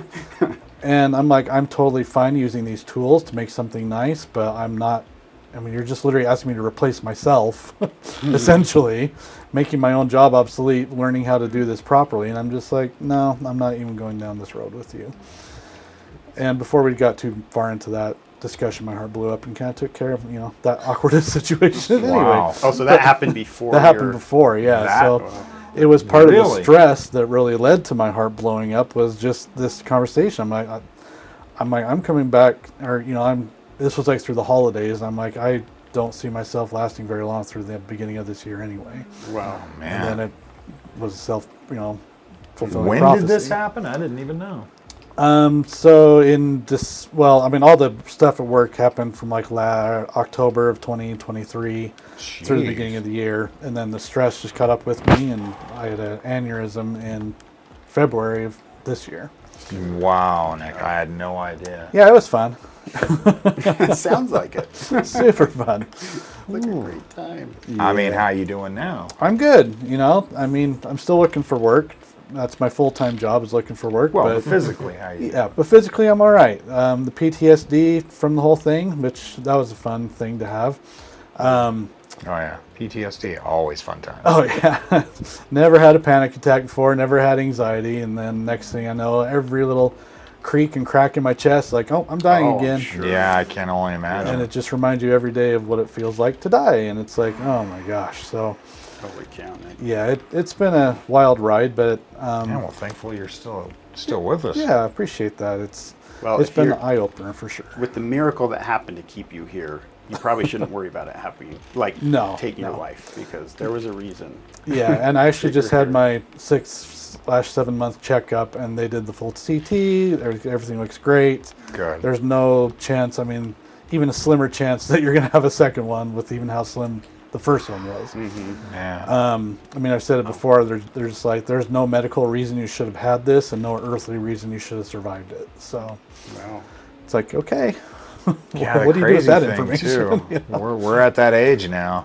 Seriously. I've had in the last couple of years, I've had a couple of friends stroke and heart attack, and these are guys that are either our age or just maybe 3-4 years older. It's insane. I know. I have some bad habits. I'm surprised I haven't anything like that happen. Yeah, it was shocking to say the least. So Yeah. Nate, I am a dirty smoker. I still smoke. I haven't been able to quit. still Joe. I don't want still. to quit. I want to quit, but I don't want You to know quit. what? You know what though, Joe? It has made your voice into this really interesting kind of. That's true. It has like a gruffness, but kind of a softness to it too. It's really interesting. Thanks. Nobody's ever actually said that to me before. Well, those are the I've had types. people that say you sound like a cop, and people that say you've got a radio voice. I've heard that before. Yep. Well, you know what? I always, when I'm working, I'm, always looking for actors and stuff who can do voiceover. And the moment I heard your voice, I'm like, he's got a good voice. The thing is, I'm not much of an actor, but I've spent a lifetime imitating. This is one thing that I love trailers, but I miss everything's text now, which ironically it was not ironically. I guess it's gone full circle. Early trailers used to be more text than narration, but I do miss the guys who would like, In a time. in In a day. it'd be like, In a world. Little tortilla boy. it's as if God created the devil and gave him jaws. Or Brilliant. The Serpent and the Rainbow, a film by Wes Craven. That's a good show. The guy who, the Phantasm 2 trailer, I will always remember because my friend Chris just gets the biggest kick out of it when it's just like, phantasm, the delusion of a disordered mind, a phantom, a spirit, a ghost. It's kind of like Stephen Colbert, how he's a Southerner, but he doesn't sound like it because he spent all that time Ridding himself of it. well, imitating news anchors because yeah, any country, any state you go to, despite the regional accent, all news anchors speak in a very sort of plain, Midwestern accent. Uh-huh. So you're not watching, like, I'm from Tennessee, so you're not watching like the news and like, welcome to the news, y'all. You know what I mean? It's just, it's very much like this. And so I've just done the same thing, but mine has always been like little Casey Kasem coming in at number 1 with a bullet on America's Weekly Top 40 Countdown. He was also Shaggy, so there'd be like there's a big scary monster. He was behind Shaggy? me, isn't there? Oh, that's right. He You're was. kidding. I didn't know. He was Shaggy. He was also he was one of the Transformers too. Oh, okay. Oh, Hot Rod? No, Hot Rod was Judd Nelson. Oh, that's right. He wasn't Optimus Prime. No, that was Frank Welker, but I can kind of do a little Optimus Prime with the Ironhide. I need you to make a special run to Autobot City on Earth. We don't have enough energon to power a full-scale assault. Ready the shuttle for a launch. Transformers, roll out. Bravo. So good. That was excellent, Joe. Samuel Witwicky, great-grandson of Archibald Witwicky. Man, I do not like those Michael Bay Transformers movies. Just gonna say it. Did anyone see Transformers 1, the animated? No, I actually did want to see I that. heard that it was really good. One of my favorite film experiences from being a kid was seeing Transformers the movie in the theater Oh, yeah. and being stoked That there's a song by by Weird Al in it. and there's 2 swears. Because I had never seen a cartoon. I had never seen Heavy Metal or American Pop or any of the sort of adult animated films, so I was just like, they can do that? I remember when the Simpsons came out, it was the same thing. You're like, Yeah, they Can do that? where's the Looney Tunes stuff? What kills me too about the Transformers the movie is they were like, "Hey, this is where we're going to introduce wave 4 of the figures or wave 3, whatever wave. So we're going to Kill off all the other toys, all the other original waves. They are So you're watching that going, Dead. dude, they're killing everybody. Who was the genius, or I guess I should say the ad wizard that came up with that idea? I Kill don't off all the characters that everyone loves. just to All make new way for toy new ones. sales. But at the same time, I think I'm one of the few people that actually, I thought it was cool that Optimus Prime died. I was like, they got a new leader. They can do that. It's kind of like Robotech. I'm like, they can kill off central characters? Well, I guess it did lead to a whole new, slew of characters. Oh, yeah. Sure, they were just never as popular. No, Nope. so they had to resurrect him somehow. Yeah, they had to bring Optimus Prime back. And then in that two-parter, they had to play the Stand or the Touch by Stan Bush from the movie. You got the touch. You got the power. I still have the cassette soundtrack that I bought at Raspberry Records, man. That's so cool. I Awesome. remember that. I had to get my grades up for that. I'm like, yes, I want that cassette. And most of it's just hair metal that bands nobody knows or cares about. I like that. Terrible. Oh my gosh. I don't know. I personally, I Love think it. film is the highest form of creative expressionism that humans have developed because it uses all the art forms. Yeah. Yes. And it's a collaborative process. No one person can really make a movie by themselves. Nope. I mean, you can try, and it might be a short film or an experimental something, but you're not going to make a feature-length film by yourself. You can record an album alone, but you know, film just kind of takes all the elements of creativity and blends them together. Oh, It yeah. does. And you can, and I don't mean to criticize because I know it's a miracle that any movie gets made. I know I was people gonna say, that's- work really hard. I've seen some bad movies and I still respect them. Like I've sat on movie sets and I know how hard it is. It can be really hard, but sometimes you still have to scratch your head and go, how is somebody not looking at the dailies of this thing and going, we have made a huge mistake? Or even looking at the script and Well, going, guys, this is a bad idea. I'll tell you exactly how it happened. The first like major thing I did after school was exactly that, and I did it for the paycheck. 100%. Oh yeah, definitely Get paid money. for the mortgage Sure. on my house. It's the only reason why Michael Caine is in Jaws: The Revenge is because he got a house Yep. and a trip to Jamaica. Yep. So he was doing all right. Michael Caine. Michael Caine. Michael Caine. It always sounds Michael like Caine. you're saying Michael Caine. Michael Caine. Have you seen Michael Caine? But it is true. I mean, I bet for a lot of those directors, it's like, I need the money right now. Oh, dude, Gotta if you're start on take it. something. Yeah. But okay, so as much as it's a miracle that any movie actually gets made, there are filmmakers like what's his name, Uwe Boll, who Uwe does Boll. all the video game adaptations. Why are they still giving him money? And it make can't bad just be for the money. shows? This guy literally, legitimately believes himself to be an artist. Wait, what has he made? He's Give me done an the example. adaptation of so many video games. He did Alone in the Dark. He did. Yeah. Okay. Oh gosh, Resident Postal. Evils. Yeah. Yeah, probably one of the. No, none of the Resident Evils. Yeah. I Did guess he do that's the true. latest, Borderlands? No, that was Eli Roth, surprisingly. Yeah. You'd think it was a UA Bowl. Yeah, it's bad. I was really hoping I heard it for was more. really bad. But he makes these, and if you're a film critic and you criticize Blood Uwe Rain. Boll, he'll challenge you to a fight. That's just Really? his way of responding. Like, I got nothing, I'll fight you. You're like, all right, cool. Beating me up doesn't mean your movie's good. I'm sorry. Yes. That's not going to sway my opinion. And I know a lot of people do not like critics. I think criticism is important. It is. And I miss Roger Ebert. I think he was the He best. was of the really film good. critics. You know, He had a really good sense of humor about it. It's hard to Yeah. get your work criticized. It really is. But at the same time, if you don't improve because you don't know.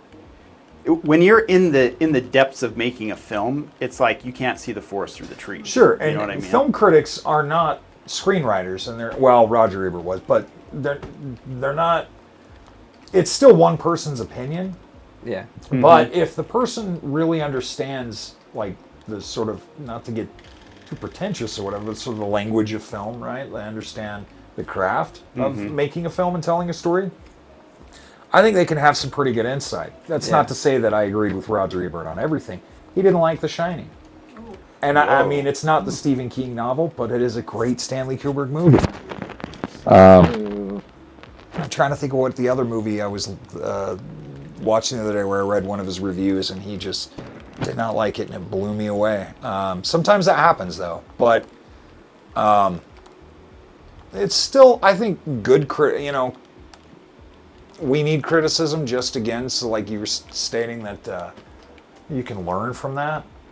Oh, it's The Thing. Yeah, everybody hated John Carpenter's The Thing. That movie is one of Serious? the greatest. Like Rob Bottin is just a genius.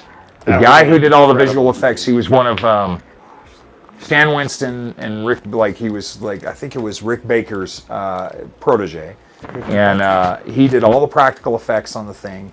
And that movie still stands up. It still yeah. does. 42 still years does. later, it's still one of the greatest films. No CG in that. No. And look how great it still looks. And they couldn't even replicate that when they did the 2012 horror prequel. movie. Yes. Which I didn't hate. It only really works if you've seen the original, because then you're like, I see how they're connecting the dots. Yep. That axe in the wall, now I know why. That's cool.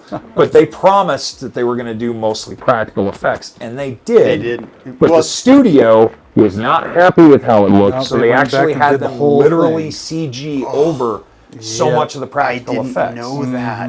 And that's why I went and saw it Heartbreaking. thinking, we're going back to that. Like, I knew there would be some CG, but I'm like, dude, they're going to go back and they're going to give us some of that tangible, real, gooey, disgusting stuff. And then I'm like, nope, it's CG, which is great, but it doesn't hold up like the original to me. I feel that way about model works. Like, the new Star Wars movies, sure, they look cool, but man, nothing beats... And it's our age, the age I was when I saw it in the theater, but the visual effects in Empire and Jedi to me are just amazing. They are. Oh yeah. Because they're total groundbreaking. They're making up as they go, and then became industry standards. Exactly. Because It's they're just in- brilliant. What you're seeing is actually in the frame. Yes. Like, it's... Oh, man, yeah, and they just don't do that anymore. That was another Phil Tippett thing, was he Yeah. Yeah, they would go to him and say, we need this and this, and he would revolutionize some new way to do it. Like with Go Motion Yes. or something like that, which really enhanced the With effects. RoboCop and... Yes, Yeah. it gave that motion blur to it, which Yeah. you usually can't get in stop motion. Yeah. So, like I said before, it's all about figuring out the problem as you go, right? That's how a lot of innovation in films happened. Yeah, I love hearing... I listen to a lot of podcasts while I'm working that are just, like, filmmakers and people in the industry just talking about specific films or how they got made, and it's just always interesting to hear when somebody greenlights a script, and it's a fairly big budget, or maybe it's not, and they're like, how the hell are we going to do this? And just figuring out how to scramble, and then you're like, oh, and that's how Blade Runner came to be. Like, amazing! That's all it You know? Because a lot of that, too, was... How do we make this world come to life? This future LA of 2015, you know? And That was the thing about ILM at the time, is people knew they could trust them to pull it off. yeah, You know, they knew that they had the talent to be able to do it. they still do. They just have, they gave rise to other companies like Weta Absolutely. and stuff who I, work with them a lot on a lot of like MCU movies and things like that. I mean, yeah, I think our era is probably the most influential era to modern filmmaking.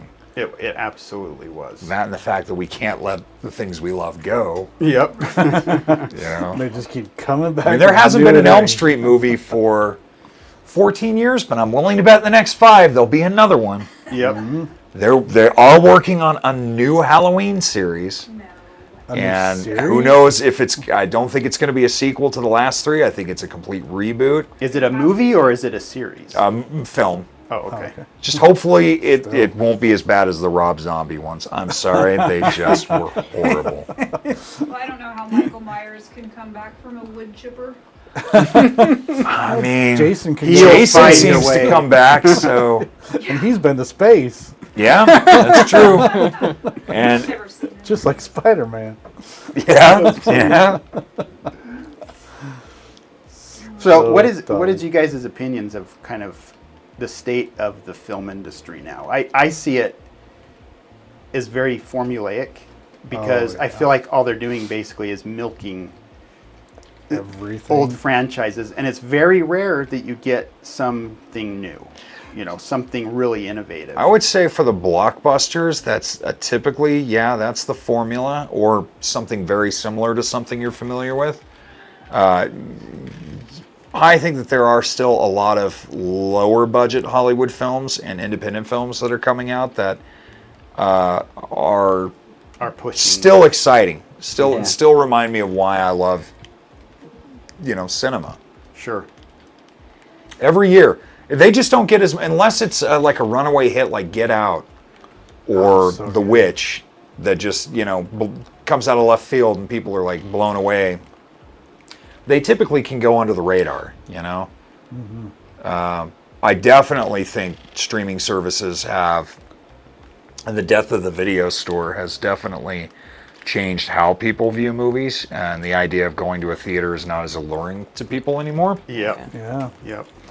That's my church, though. That's I to know. go sit in a darkened theater, watch a story told on a 50-foot screen that becomes the shared experience. Like when you're watching a movie that has everyone enthralled, Yes. and everybody's gasping at the same thing, or like the startling revelation, and you hear like 18 people going, like it's just that's what I want. Like we're all strangers. I don't know any of you, And but we've clapping had hands. yes. Yes. I'll never forget going to see a screening of LA Confidential, which is one of my favorite films, and everybody at the end of that movie just applauding. And I had never, not even, I had seen Monty Python and the Holy Grail midnight showings. I had seen Evil Dead 2 showing where people are bringing coconuts and everybody's reciting the lines and they're insane. But I've never seen an audience just get so like captivated by a story where everybody was just like, yes! And then they're like, oh, it's just a movie. Sorry. That's how it was carried when away. I remember watching Return of the Jedi as a kid, and the whole audience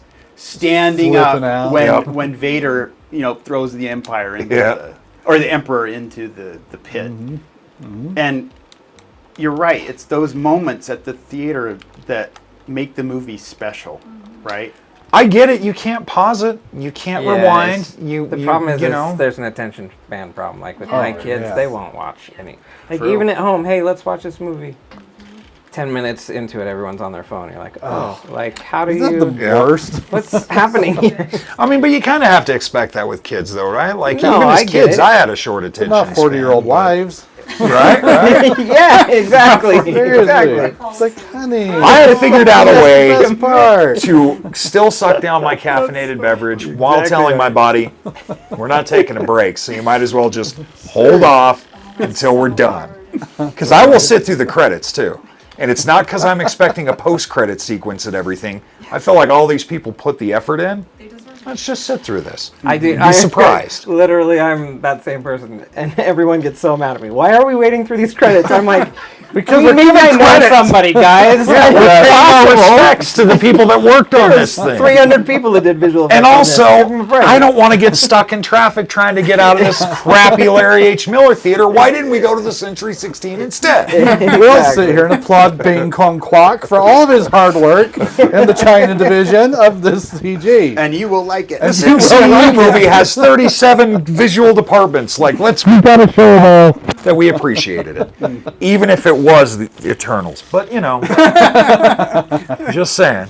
Sit here and look for your name. See, when me and my wife met was like the early day. I mean, it was not digital projection yet, and so we would watch the movies, and I had learned in film school how they change the reels every 20 minutes. Yeah. So you'd see the little dot go up. Little cigarette burn. The day the dot disappeared, we were like, we have no reason to watch movies together anymore. Because that was just like our thing. dot Was is to like dead. Oh, that's find too the dots. bad. Oh, really? You know that Quentin Tarantino has a theater in L.A. and I'm trying to think of the name. Oh yeah, that still the. Man, I listen to his podcast like I should know it. They plug it like every movie they talk about on the podcast. They'll only play. They show it at that theater over the weekend, but it's all like there's no digital projection. It's Yeah. all That's cool. it's all That's what like 35 the millimeter Alamo and 60 millimeter draft prints. houses do, I think, and Yeah, I think they will make exceptions. yeah, they're 'Cause not some strictly, newer but- films, I mean, most newer films are just not being transferred to film. Yeah, Right. There's no So appetite you for don't have reels. There's nothing you can do about that. It. Yeah, That's why it was so sad when the villa closed down. I know. Yeah. It became a rug shop. I went and saw But their, it's the the best last rug movie. shop. The best The rug last shop. movie they showed there was the Fellowship, or no, It's the made out Two of lesser Towers. rug shops. So I went and saw it there, and I was heartbroken. I'm like, this is where I saw Toy Story, man. Yeah. This is Yeah, where I saw same, The same. Rocketeer. Yep. I remember Rocketeer. seeing Indiana Jones Last Crusade there. Oh man, Oh, that was Yep. good. because for me it was either the old Murray Theater because I lived in Murray. They're Yeah. building it, Joe. I know. It's so when awesome. they started tearing it down, I'm like, no, you can't. What are they doing with it? Renovating. They're just turning it's theater. If they're smart, they're going to turn it into a cinema That's pub. going to be great. We need more. We need more than just the one. Yes. I will go to Murray. Seriously. Because I have so many. I saw the Goonies there. Oh, I saw really? Ghostbusters there. Oh, awesome. When we first moved to Salt Lake, some of the earliest movies I saw was Over there. at Murray or the old Century on 33rd when they used to be Yeah. the domes, Uh-huh. Right. or as my mom used to call them, The the boobies. The babies. We're going to the boobies, Mom. I've seen so many movies there. Oh, me too. I saw remember- Austin I remember Powers seeing there. the Star Trek movies there. Yeah. Yes. As a kid. Nice. So my I dad saw took me to my first R-rated movie when I was 13, and I felt so cool. Which movie was that? It was Glory. Okay. Oh, it's- good. That's like a my good favorite one. movie. It's the only reason I Yeah, ever it wanted to get was in the industry. educational. And he that's he why. was very much like, I should Edward be taking you Zwick, to see yeah. this, but there's a lot of really good education in this. I was like, cool, Yeah, his but head the- just blew off. Yeah, I was gonna say the scene where the guy's head you feel blows off. educated, son? That was amazing. That was the movie that I got on VHS and paused it and went frame by frame and saw that it was just like a melon, like an unripe melon that just. But it looks so good. It's so good because it's so fast. Anybody else remember Women. what their first R-rated movie in the theater was? Not on cable or home video. No, my parents. Theater. Okay, so my favorite show growing up was Aliens on VHS. Yes. We'd watch it as a family. Really? We, Yes. my parents never sit rented through that. And then My parents Dawn rented of the that for Dead. me on my birthday. Really? Yeah. So 2 years ago, or maybe it was, 2 years ago, there was a 3D print of George Romero's Dawn of the Dead that went to theater. So I went and Really? checked it out, and it was a nice upscaling. It actually worked. Like Nice. I've seen, I'm not a big fan of 3D. It's kind of gimmicky. It is. Yeah. But when Jaws and Dawn of the Dead got a 3D re-release, it's like, it makes sense because the way that they're filmed, it's, once you see it in 3D, it's like, holy cow, how is this movie not in 3D? Yeah. And Dawn of the Dead, man, that movie's one of the greatest. Yep. I was raised by pretty cool parents. Sounds But like then, it. you know, they went downhill pretty fast. They were cool. at Love the you, time. Mom. Love you, Dad. Just you. It's funny, my Just- dad. just in case you're watching. My dad was like the original Plex. Like we had a VHS, and he would just Oh, did yeah. something that Albertsons and then copy it. So Yeah. we had every Yep. James Bond movie in the house. We had, You had like 3 I or 4 used to do movies that on too. one VHS. Just It was the like the tape to extended tape. play. yeah. Yeah. Yes, I remember. So the yeah, extended I saw some rated R movies at home that I shouldn't have because nobody wrote the rating on it. No. Oh, right. And you Dad just put them just back to left it out. What are back. you Oh, talking and I was the guy that my mom back in the day would have to go to Sounds Easy to rent a Oh, VHS. Sounds Easy. Sounds I Easy. remember Wow. Sounds And Easy. she would get a movie and she'd go, "Is this appropriate for me?" And I go, "Police Academy? No, Mom, that's not for you." And she'd go, "You've seen it?" And I go, "Yeah, yeah. Channel 1, HBO, yeah, I've Oh, seen it." Channel 1. And because I grew up with Catholic friends, and my friend and his mom, they were into like horror movies and stuff, but they'd be like, "Oh, you can watch that with us. It's okay. Because you're with us. You're with us." Like, well, we'll say a prayer for you. You're all right. But I think, if I remember correctly, the first R-rated movie I ever saw in the theater was Stand By Me. My brother took me to see Oh, it. right. Such a It's still an amazing That one film. definitely holds up. Oh my gosh, I was just watching a breakdown of how they did the whole train scene. I never knew that was. I mean, it makes sense, but I did amazing. not know that was like a screen behind them. It Yeah. was rear projection. Yeah. Oh, Was They it did really? it No idea because so it looks well. so good. Wow. I Yep. just watched the Bartholorama. Totally Oh, yeah. So good. I remember in the theater just being so gleeful over that, like, yes. Yes. And now I'm like a little queasy. I'm like, all right, So, yeah, I can, nope. Every kid's dream. even though it looks so fake. Oh, Yeah, but it's, Oh, yeah. especially when the two girls turn and barf on her mom, and then she throws up in her purse, and you're just like, that is just the best. But I think I identified with that film because my friends and I, we kind of would sit around and talk about dumb things like those kids, and we used to swear like those kids, and like, oh wow, We're so speaking cool. our language. I think that's why a lot of kids related to that, Yeah. right? for sure. Because it's like, whether your parents want you to or not, that's how we were behaving and Yeah, and when speaking. we're not in school, and not in the presence of adults, yeah, it's totally different. Totally different world. What do you guys think about the music in films these days? That's one thing that Nate and I really complain about because there isn't like this great theme There's not a lot of Just themes kind of- anymore. It's like whatever No, the director there's grew no up with. fanfares. It's all Hans Zimmer, who I think, to be honest with you, is just Yeah. boring. Like, you can hum Danny Elfman's theme to Batman, right? Exactly. Da-da-da-da-da. But here's Hans Zimmer's Christopher Nolan trilogy theme. Yeah. Like, there's no melody. Same Like, thing it's for just Tenet, so boring. Oblivion. I mean, yep. Yeah, On the same it's note, a lot of it is very atmospheric, right? They're not doing as many themes. It's more like they're just going for this kind more of like atmospheric incidental feel. atmospheric music, Yes. almost like a sound design. Exactly. And Exactly. if you notice in most of the like, I mean, I love the MCU is a love-hate thing. I grew up as a comic book reader.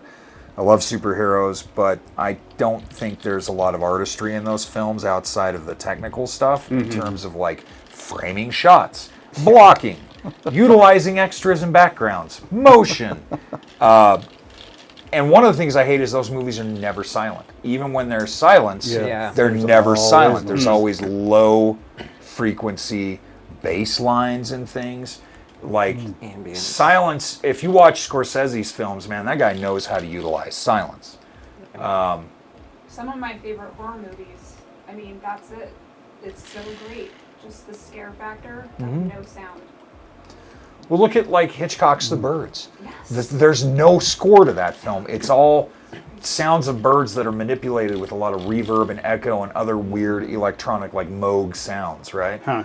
Yeah. And the scene that to me is like one of the, as a kid seeing it was the one that kind of creeped me out the most is when Jessica Tandy walks into the bedroom of the farmhouse and she sees the farmer there with his eyes gouged out and, and they're just black. There's very little blood, but and then it's just jump cuts to a close-up, jump cuts to another close-up, silent.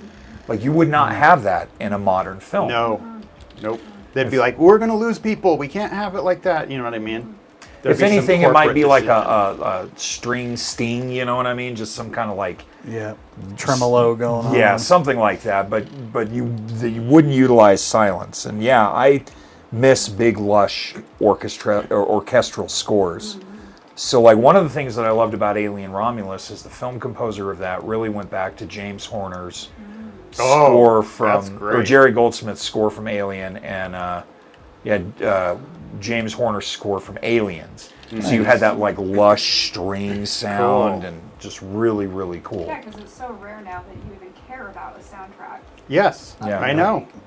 It's pretty rare that Unless it's a collection of really good songs like Tarantino Right. soundtracks, right? Yeah. Yeah, like songs I finds the see, best music? but actual orchestral music in films nowadays, it is pretty rare when I'll see a film and I'll be like, I want to get that soundtrack. I think Like the last I one bought absolutely was, like, love all the Mad Gladiator. Max movies, and I love Furiosa and Fury Road. They're I didn't both see incredible. Furiosa. Oh, it's so Fury, fun. Fury. But Totally the music different by kind of Junkie feel. XL is just so Yeah. boring to me. The movie- Like the that's a tribal great drums and stuff, like it fits in the moment of the film, but it's not something Yeah. I'd go back and listen to. Like outside of the movie, right? Like as a soundtrack. But I can go back and listen to like almost any score by Danny Elfman. Yes. Or John Williams, obviously. Alan John Williams? Silvestri. Never heard of James him. Horner or any of those. Who's John what? Ennio Morricone, Bernard Herrmann, like around October I bust out my I have the Waxworks re-release of like the Evil Dead 2 soundtrack by Joseph LaDuca, or like Phantasm, the original score by Fred Myrow, which isn't orchestral, but it's just kind of, and it's almost kind of disco-y, because it's the late 70s. cool. Yeah. But it's really cool, and it has a theme song, just like John Carpenter's Halloween How has a good is theme that? song, you I know? mean, Oh, you can't get better. Not even the Psycho stab music, the shower scene, is as good as John Carpenter's Really? Halloween theme. I Yeah. agree. Yeah, the Halloween So theme iconic. is Simple, yet so. it's so good. When I sometimes Even my kids like it. I used to be Dad, a turn up that Halloween song. Samsung appliance repair technician, right? So I'd go into people's homes, and there's a few Halloweens I worked, and when I would hear people blasting in the middle of the day, like at 1 in the afternoon, the theme to Halloween out of their house, I'm like, I don't know you, but I love you. We're bros. It's cool. Love it. That's a good question, Amy. Absolutely. So, Nate, I wanted to go back to your process really quickly. We kind of skipped over it really quickly, but okay, you're in the middle of a shoot. You just moved some dude's arm a millionth of a centimeter for the last time, and you lose your place. You're like, wait a minute, was I going up or down with this? Or the puppet falls over. Or the puppet That falls happens over, too. yes. Or you have to animate just an elbow without moving the entire puppet. How do you get back on track? Of like, So we have where were we? We have a video assist that goes into software, and what the software allows us to do is play back the entire shot up to that point. Okay. So it's almost like when you're doing 2D. Back in the day, they had like flip books, right? The You cells. can see the onion skinning. So it's yes. What are you guys using? We're using this software? program called much of a Dragon gamer Frame, anymore. and it's it's bad. for basically Back in stop 10. motion pro Yeah. work, and it's amazing. They've incorporated everything into it. Even motion great motion product. control is in there now. So Really? it's awesome. Wow. Yeah. So that's what you're doing, Nick. Is you're basically evaluating the frame you're working on now compared to the past, second that you did before. And I've had it happen many times where I'm working with a puppet, and the arm will break, like the armature inside breaks, and you're Sure. like, oh crap! So you have to take the puppet off the set, hand it over to the armaturist who has to re-weld the armature together. Oh, gosh. Then you take it to the wardrobe department, and she has to re-sew the arm. The material. It's a process, yeah. And then you put it back on the set, and you try to line it up as close as you can. It's like surgery. Has anything like that ever shut you down for a day where you're just like, Oh, this yeah. is going to take too long? Several days. Yeah, do we've you- had do you several work days, on and this too? you're sweating I bullets. did some VFX stuff, like removing the seams on the mouths.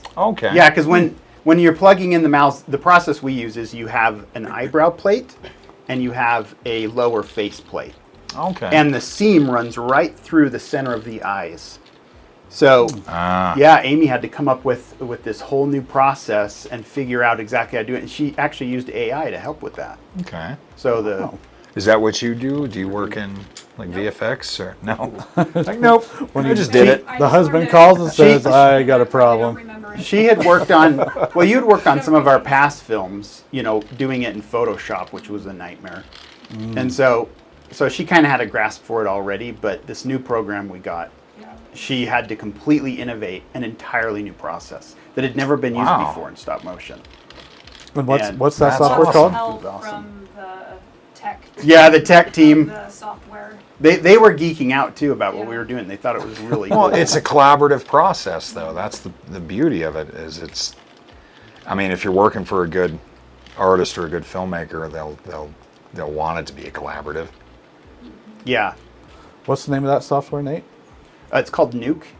No, And- not Nuke. The other one. Sorry. Dragon Frame Dragon is the Frame. name of it. You guys are So using Nuke. if anyone really wants Hardcore. to get into some like really professional grade stop motion, that's the program you want to use because it has everything within it that a professional animator needs. Right. Yeah. It was made by animators, so they know exactly Yeah. every little thing that you may need for your shot. And even if it's something hardly anyone else uses for their shots, it's still in there. So it's awesome It's just, stuff. it's fascinating that somebody is like, let's just make some software specifically for people who are only doing stop motion animation. You know what? Those It stop kinda makes motion, sense. stop motion, it hasn't seen as much a resurgence in the theaters, but it has seen a resurgence in terms of streaming. Like Aardman does a lot of stuff for Netflix now. Sure. And also YouTube, it has exploded on YouTube. There's kids making Like Lego that- stuff. Oh, yeah. Dragon Yeah. Frame is really like the only. Well, tool aren't the in Lego town, movies right? the ones So that went to it's- theaters actually done with actual Lego blocks, or is it all CG? They make it look like Really? Because it kind of, I couldn't tell. It looks like So a you're combination. talking about the Lego films? like the Lego CG, movie right? and the Batman Yeah. Lego movie. So those were all CGI, Oh but man, they that's disappointing. but they really tried hard to make it look like stop motion. they, Yeah. And they did a to a good point. job, I mean, think. yeah, sometimes you can't tell. It looks completely Right. realistic. But in the back of my mind, I'm going, nah, I bet you this is CG. Yeah, unfortunately, That's too bad. it was CG, but it still does look amazing. Yeah, don't get And me wrong. Those movies, some of the everything is visual awesome. effects they did, you couldn't have done it any other way. You know. That's the only limitation that stop motion has. Yeah, there's just certain things that Just impossible. are just impossible. Like we did this whole ocean sequence, and we tried it with cellophane and moving it, and for the story, it wasn't working, so we had to do it with CG. See, I wondered if that was the way it was with Pirates Band of Misfits, the Aardman film. Such a good show. If that was So good. how they did the water in that, if it was CG, like a combination of It CG. probably was. I would imagine, because bet that it seems was. like it would be incredibly painstaking to create all the waves when you could just simply render that. Yeah, there are times you just have to make that choice where you're like, It's the same we thing don't with, have the budget to with figure live this action. out.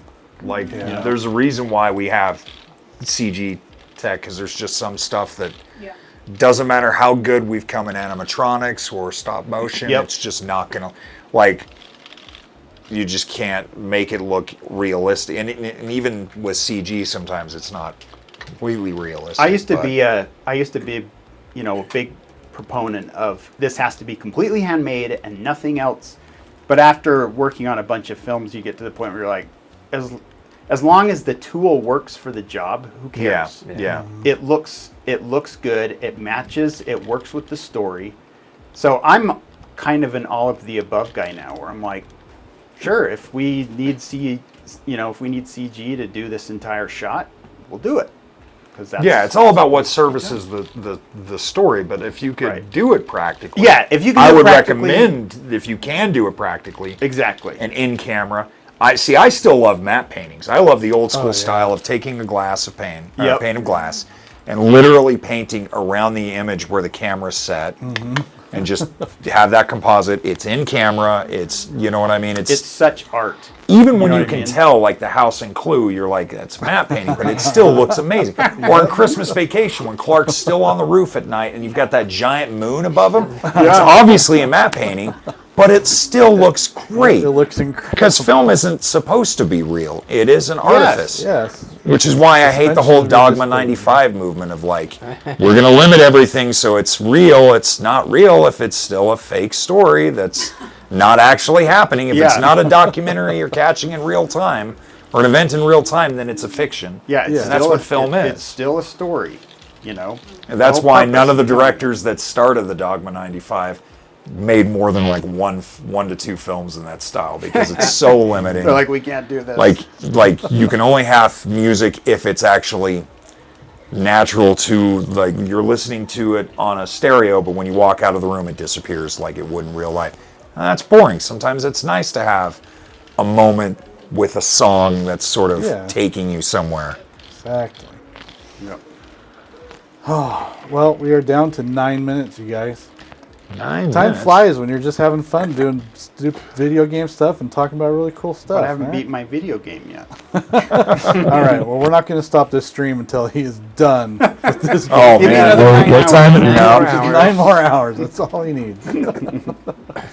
you got some pillows? I might need to crash on your futon here. Seriously.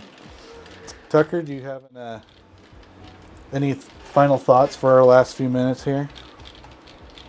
I don't. I That's all right. That's all right. we are in. I mean, we grew up in the same eras, but I'm not into horror for some reason. I'm into the newer, smart horror, but yeah. So, No, but I'm a big Coen Brothers fan and a big Yes. independent. I mean, that was kind of when I went to school. Was like, you bring up Dogma 95. Was like, that's right when that was happening when I went to film school. So Okay. every teacher was like, "Oh, do more with less," and it's like, yeah, you know. Yeah, but I made the movies I wanted to make in school and did fine. yeah. I don't think I could ever do a Dogma 95 style. Like, I just would never. That'd be tough. It's too limiting, I think. It is. Unnecessarily. So. And I like style. I like the auteur theory. I'm a big fan of filmmakers that have signature looks and style. Me too. I'll leave you with this movie recommendation. It's from this year. It's called Thelma. Oh yeah. June Squibb. Yes, it's in my It is my so Plex good. queue. I have not seen it It's yet. by far probably my favorite movie of the year. It's amazing. You're kidding. Okay. Tell me. I mean, it's so funny and it's so like dark and it's. She gets scammed out of money and then so she goes on this whole adventure to like Yeah, get the it money looked back. hilarious. The Oh, trailer yeah. looked Awesome. And hilarious. she is amazing in it. Is it Kathy Bates? Oh, June It's June Squibb. Squibb. Oh, June Squibb. She was great in Nebraska, man. That movie was so good. And it's like I think she like found the story and produced it and everything. Okay. Because it's like her last hurrah. She's kind of made it sound like, hey, I'm not gonna be around Well, much longer. yeah, I think she's in her 90s somewhere. Yeah. Wow. But good for her. it's worth seeing. I really enjoyed it. I plan on seeing that. Thank you for the recommendation. As soon as I get out of scary movie season, that's one. Yeah, that's the When you go into holiday season. with some comedy. Well, I alternate Someone getting because scammed what's a and- holiday movie? I mean, Die Hard you can watch any Exactly. time of the year, but it's Exactly. also appropriate on It is. around Christmas. Yeah, One of my favorite film of last year was The Holdovers. I don't know if you guys saw it I with did Paul like that. Giamatti. Yeah. It's a film that you've seen many, many times before. It's a character piece. It's a comedy drama. Alexander Payne, right? Yes. And Giamatti. And it was just so good that I saw it. It takes a lot for me to see a movie more than once in the theater. Like Train Spotting, I saw 6 times in the Broadway that summer of '96 because I was just blown away with I that saw movie. Robin Hood, Prince of Thieves 7 times. There you go. You got me I beat. remember Robin Hood. I saw Pulp Fiction 4 times in the theater. Blown away by that. I remember seeing Die Hard in the theater. Man, I wish. I saw remember going to Malcolm that X with 7 Buddy. times in the theater, and that's a long 7? movie. Whoa, really? I was really into like civil rights, and I loved Spike Lee, Yeah. and I would just go see it like every I weekend. mean, I saw Black Klansman twice in the theater because I Yeah. thought that movie was amazing. Every once in a while, Spike Lee does something that I really like, and that was one of them. Yeah. And I'm a huge Denzel Washington fan. I don't know how you Oh, can't be. how can So. you not? Oh, yeah. Oh, Devil in a Blue Dress is an amazing film, man. It should have launched more films with that character. Yeah. So I want your guys' opinion on this. As I was getting ready for this show, I was looking up, best movies of all time, greatest films of all time, blah blah blah. Everything that was on that list goes up to like 1997. Like Schindler's List may have been the most recent thing on it. Yeah. That's incredible. Are you sure Saving Private Ryan's not on there? It wasn't on the one I was looking at. I looked at 2, Yeah, a you're lot probably of them right. had It overlap. probably is mid-90s. and interesting. what's your thought on that? I mean, have there really never been a great movie in the last 30 years? No, I think it's more of I think there it were. takes time for films to be considered truly. We could say, oh, that's a classic. Well, it's an instant classic. But really, it takes time. It does. Like, for instance, how popular was Forrest Gump when it came out, right? People were quoting it. They were listening to the soundtrack. Who even references that movie now? But people still reference Pulp Fiction and Shawshank. And they were the runners-up for Best Picture that year. So it wouldn't surprise me if it goes at least to like mid-90s. Like Titanic's probably on there. Wasn't on either of these two. Nope. Good. So I mean, Seen Romeo and Juliet, all right? it might be a swear to say this, but I've never seen Godfather.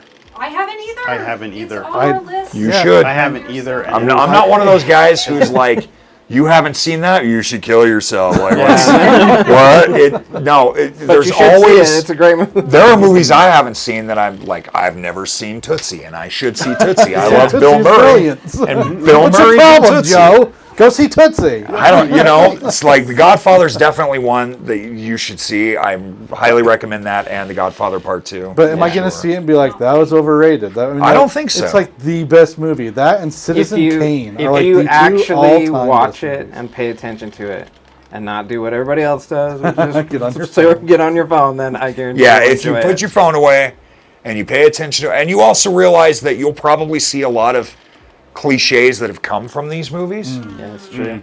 Like you'd probably go, well, I mean, The Sopranos did that, but this did it first. You know what I mean? Yes. Yeah, they were the innovators of it, right?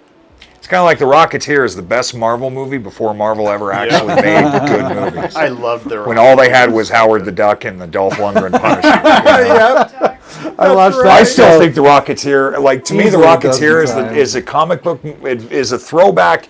So it takes place in the late 30s, but it feels like the kind of movie that Michael Curtiz would have made in the 30s. He's the director of he's a journeyman director, but he did Captain Blood and The Adventures of Robin Hood with Errol Flynn and Olivia de Havilland. He did Casablanca, that's on that list, and that movie gets better with age.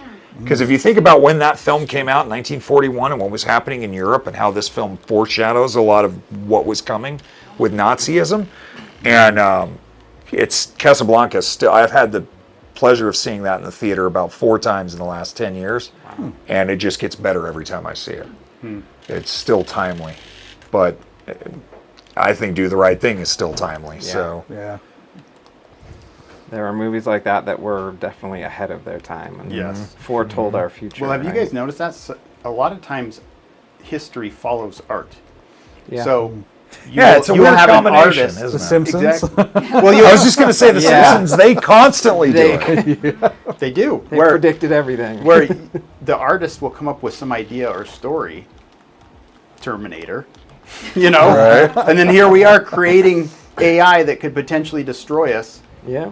So you will see that a lot. Yeah, but they've History developed follows art. time travel technology, so we can't stop Skynet, but we can delay it just a little bit further I each think iteration Each iteration of of beating a timeline. dead horse. in Yes. every image I put of a guy in a wheelchair taking over the world and, going all Skynet, I'm just helping postpone that inevitability. So. And we appreciate you for that. You are a hero, sir. That's funny. Well, what about Oh, Star Trek? I wish. Yeah. I keep waiting for us to get to Star Trek. So much so. Oh, yeah. Technology? Oh, yeah. They had flat panel screens, Oh, yeah. Yeah. tricorders, Our phones. cell phones, yeah. Not only to say that Star Trek for its time, especially the early, was super not racist. You know what I mean? Yeah. Some of the first shows that Wasn't that have, the first on-screen biracial yeah, kiss? they didn't care about that's just how the world is. I mean, Kind of broke those barriers. they did, had to it did. fight to keep Spock on there because they were like, this guy looks like the devil, and, Yeah. and the Christian belt and the Bible Belt states aren't going to like that. I remember that. Yeah. But you yeah, imagine I mean, those for its era, you watch it now and you're like, well, I mean, it's still really centered around 3 white dudes, but it paved the way for all the Star Trek that came after it. Captain. Yeah. And Yes. as a diehard I mean, Trekkie, yeah, I'm a Trekkie. That's how old I am. I'm Hey, not man. a Trekker. Oh, yeah. I'm we a need, Trekkie. we need to high five because I'm a huge Trekkie too. We're not Me ashamed. too. Only I I'm not have to ashamed. admit, Ashamed. Discovery is not my favorite. No, Discovery was But terrible. surprisingly, Prodigy is one of my favorites. I've never seen Prodigy. So so it started off on Paramount Plus, 1 season. Yep. Then it got canceled in the Great Purge, the Great Streaming Purge, and Netflix picked it up for its 2nd season. I'm hoping they get a 3rd. So both seasons are on Netflix. I burned through them in 3 weeks. Really? So it's worth It watching. really ties into Voyager. So if you're a Oh, Voyager cool. fan, and I'm a Voyager fan, Oh yeah, we are. it really ties into that. But they also have nice references to Lower Decks. I love Lower Decks. I didn't think I'd like Lower Decks. I'm like, how that can you the do it as a animated one? sitcom and keep it canon? Lower Decks is hilarious. We've enjoyed Strange New Worlds. Okay, so you have seen the crossover with the characters from Lower Decks. That was amazing. I was like, there's no way they could pull this off. And they did it. The only episode of Strange New Worlds that I cannot sit through is the freaking musical episode. No! Why? They did that with my beloved Doctor Who, and I couldn't do it. Why did they? Yeah. Because it's a trend, Yeah. and it's trying to pull in. It's kind of like, why was the theme song to Enterprise a very underrated, very good show? Very underrated. Why totally wasn't it the agree. theme song to that show was the worst Star Trek theme song of I all know. time? I 'Cause they remember were being trying so to cater excited for that for the to the opening. Smallville crowd. Right. Yep. And even when they finally got rid of the lyrics, the instrumental version it still wasn't any good. I'm No. like, no, this No. isn't Star Trek theme, man. I don't, Voyager's the best. Yep. okay? So They needed But it something like reminds me Voyager. of, the Borg one. What is it? The First movie? Contact? Yeah. yeah. Oh, did That's you a great did you movie. see Picard season 3? Yes, and I kind of was upset that I had to wait 2 years to get to that 3rd year because the Yep. first 2 years were okay. They were Right. They were great, but the Oh, last season, that was awesome. It was so That good. I think I got a little haven't misty seen eyed that at the yet, last so episode. you just reminded me that it even existed. That's like I need to I get to wish it. Star Wars would have done something like that, where you Oh, I don't reward know. the fans. I think they've been know? doing pretty good with their shows. On, I think the Acolyte's probably the misstep, Yeah. but and it's because it's unnecessary. Like I think the Mandalorian is really good. I think Mandalorian's Boba great. Fett's So really good. Yep. I love Andor. Andor is Andor Oh. is fantastic. Star Wars That's for another adults. one I only got like 4 or 5 episodes into and forgot about. It's Oh, so nice. good. So good. It gets so good too. Like But I also love the Clone Wars. That's I do good too. stuff. Hi. Yeah, Clone Wars is fun. Hey, are you? I thought I heard a female voice. Yeah, dude, there. I I'm was like, an old school. Like I still love TOS best, especially remastered. Mm-hmm. And people have a hard time with like Oh, what they we did need to with wrap the it Star up. Wars, Yes, what we George do. Lucas did We're with the 3 special minutes edition. over. Uh-huh. I would say All right, we are going to keep this conversation going for your Patreon Jedi, not so subscribers. much So, Empire, if what you he want to did hear what with we keep that. talking about, Perfect. Oh yeah. Perfect. Subscribe. How could you not like you guys what are he the did to best. Cloud It's been City? so much fun. It doesn't We'll make see sense you to me. next People get week. upset about that. I want the original print. Why? Cloud Why? City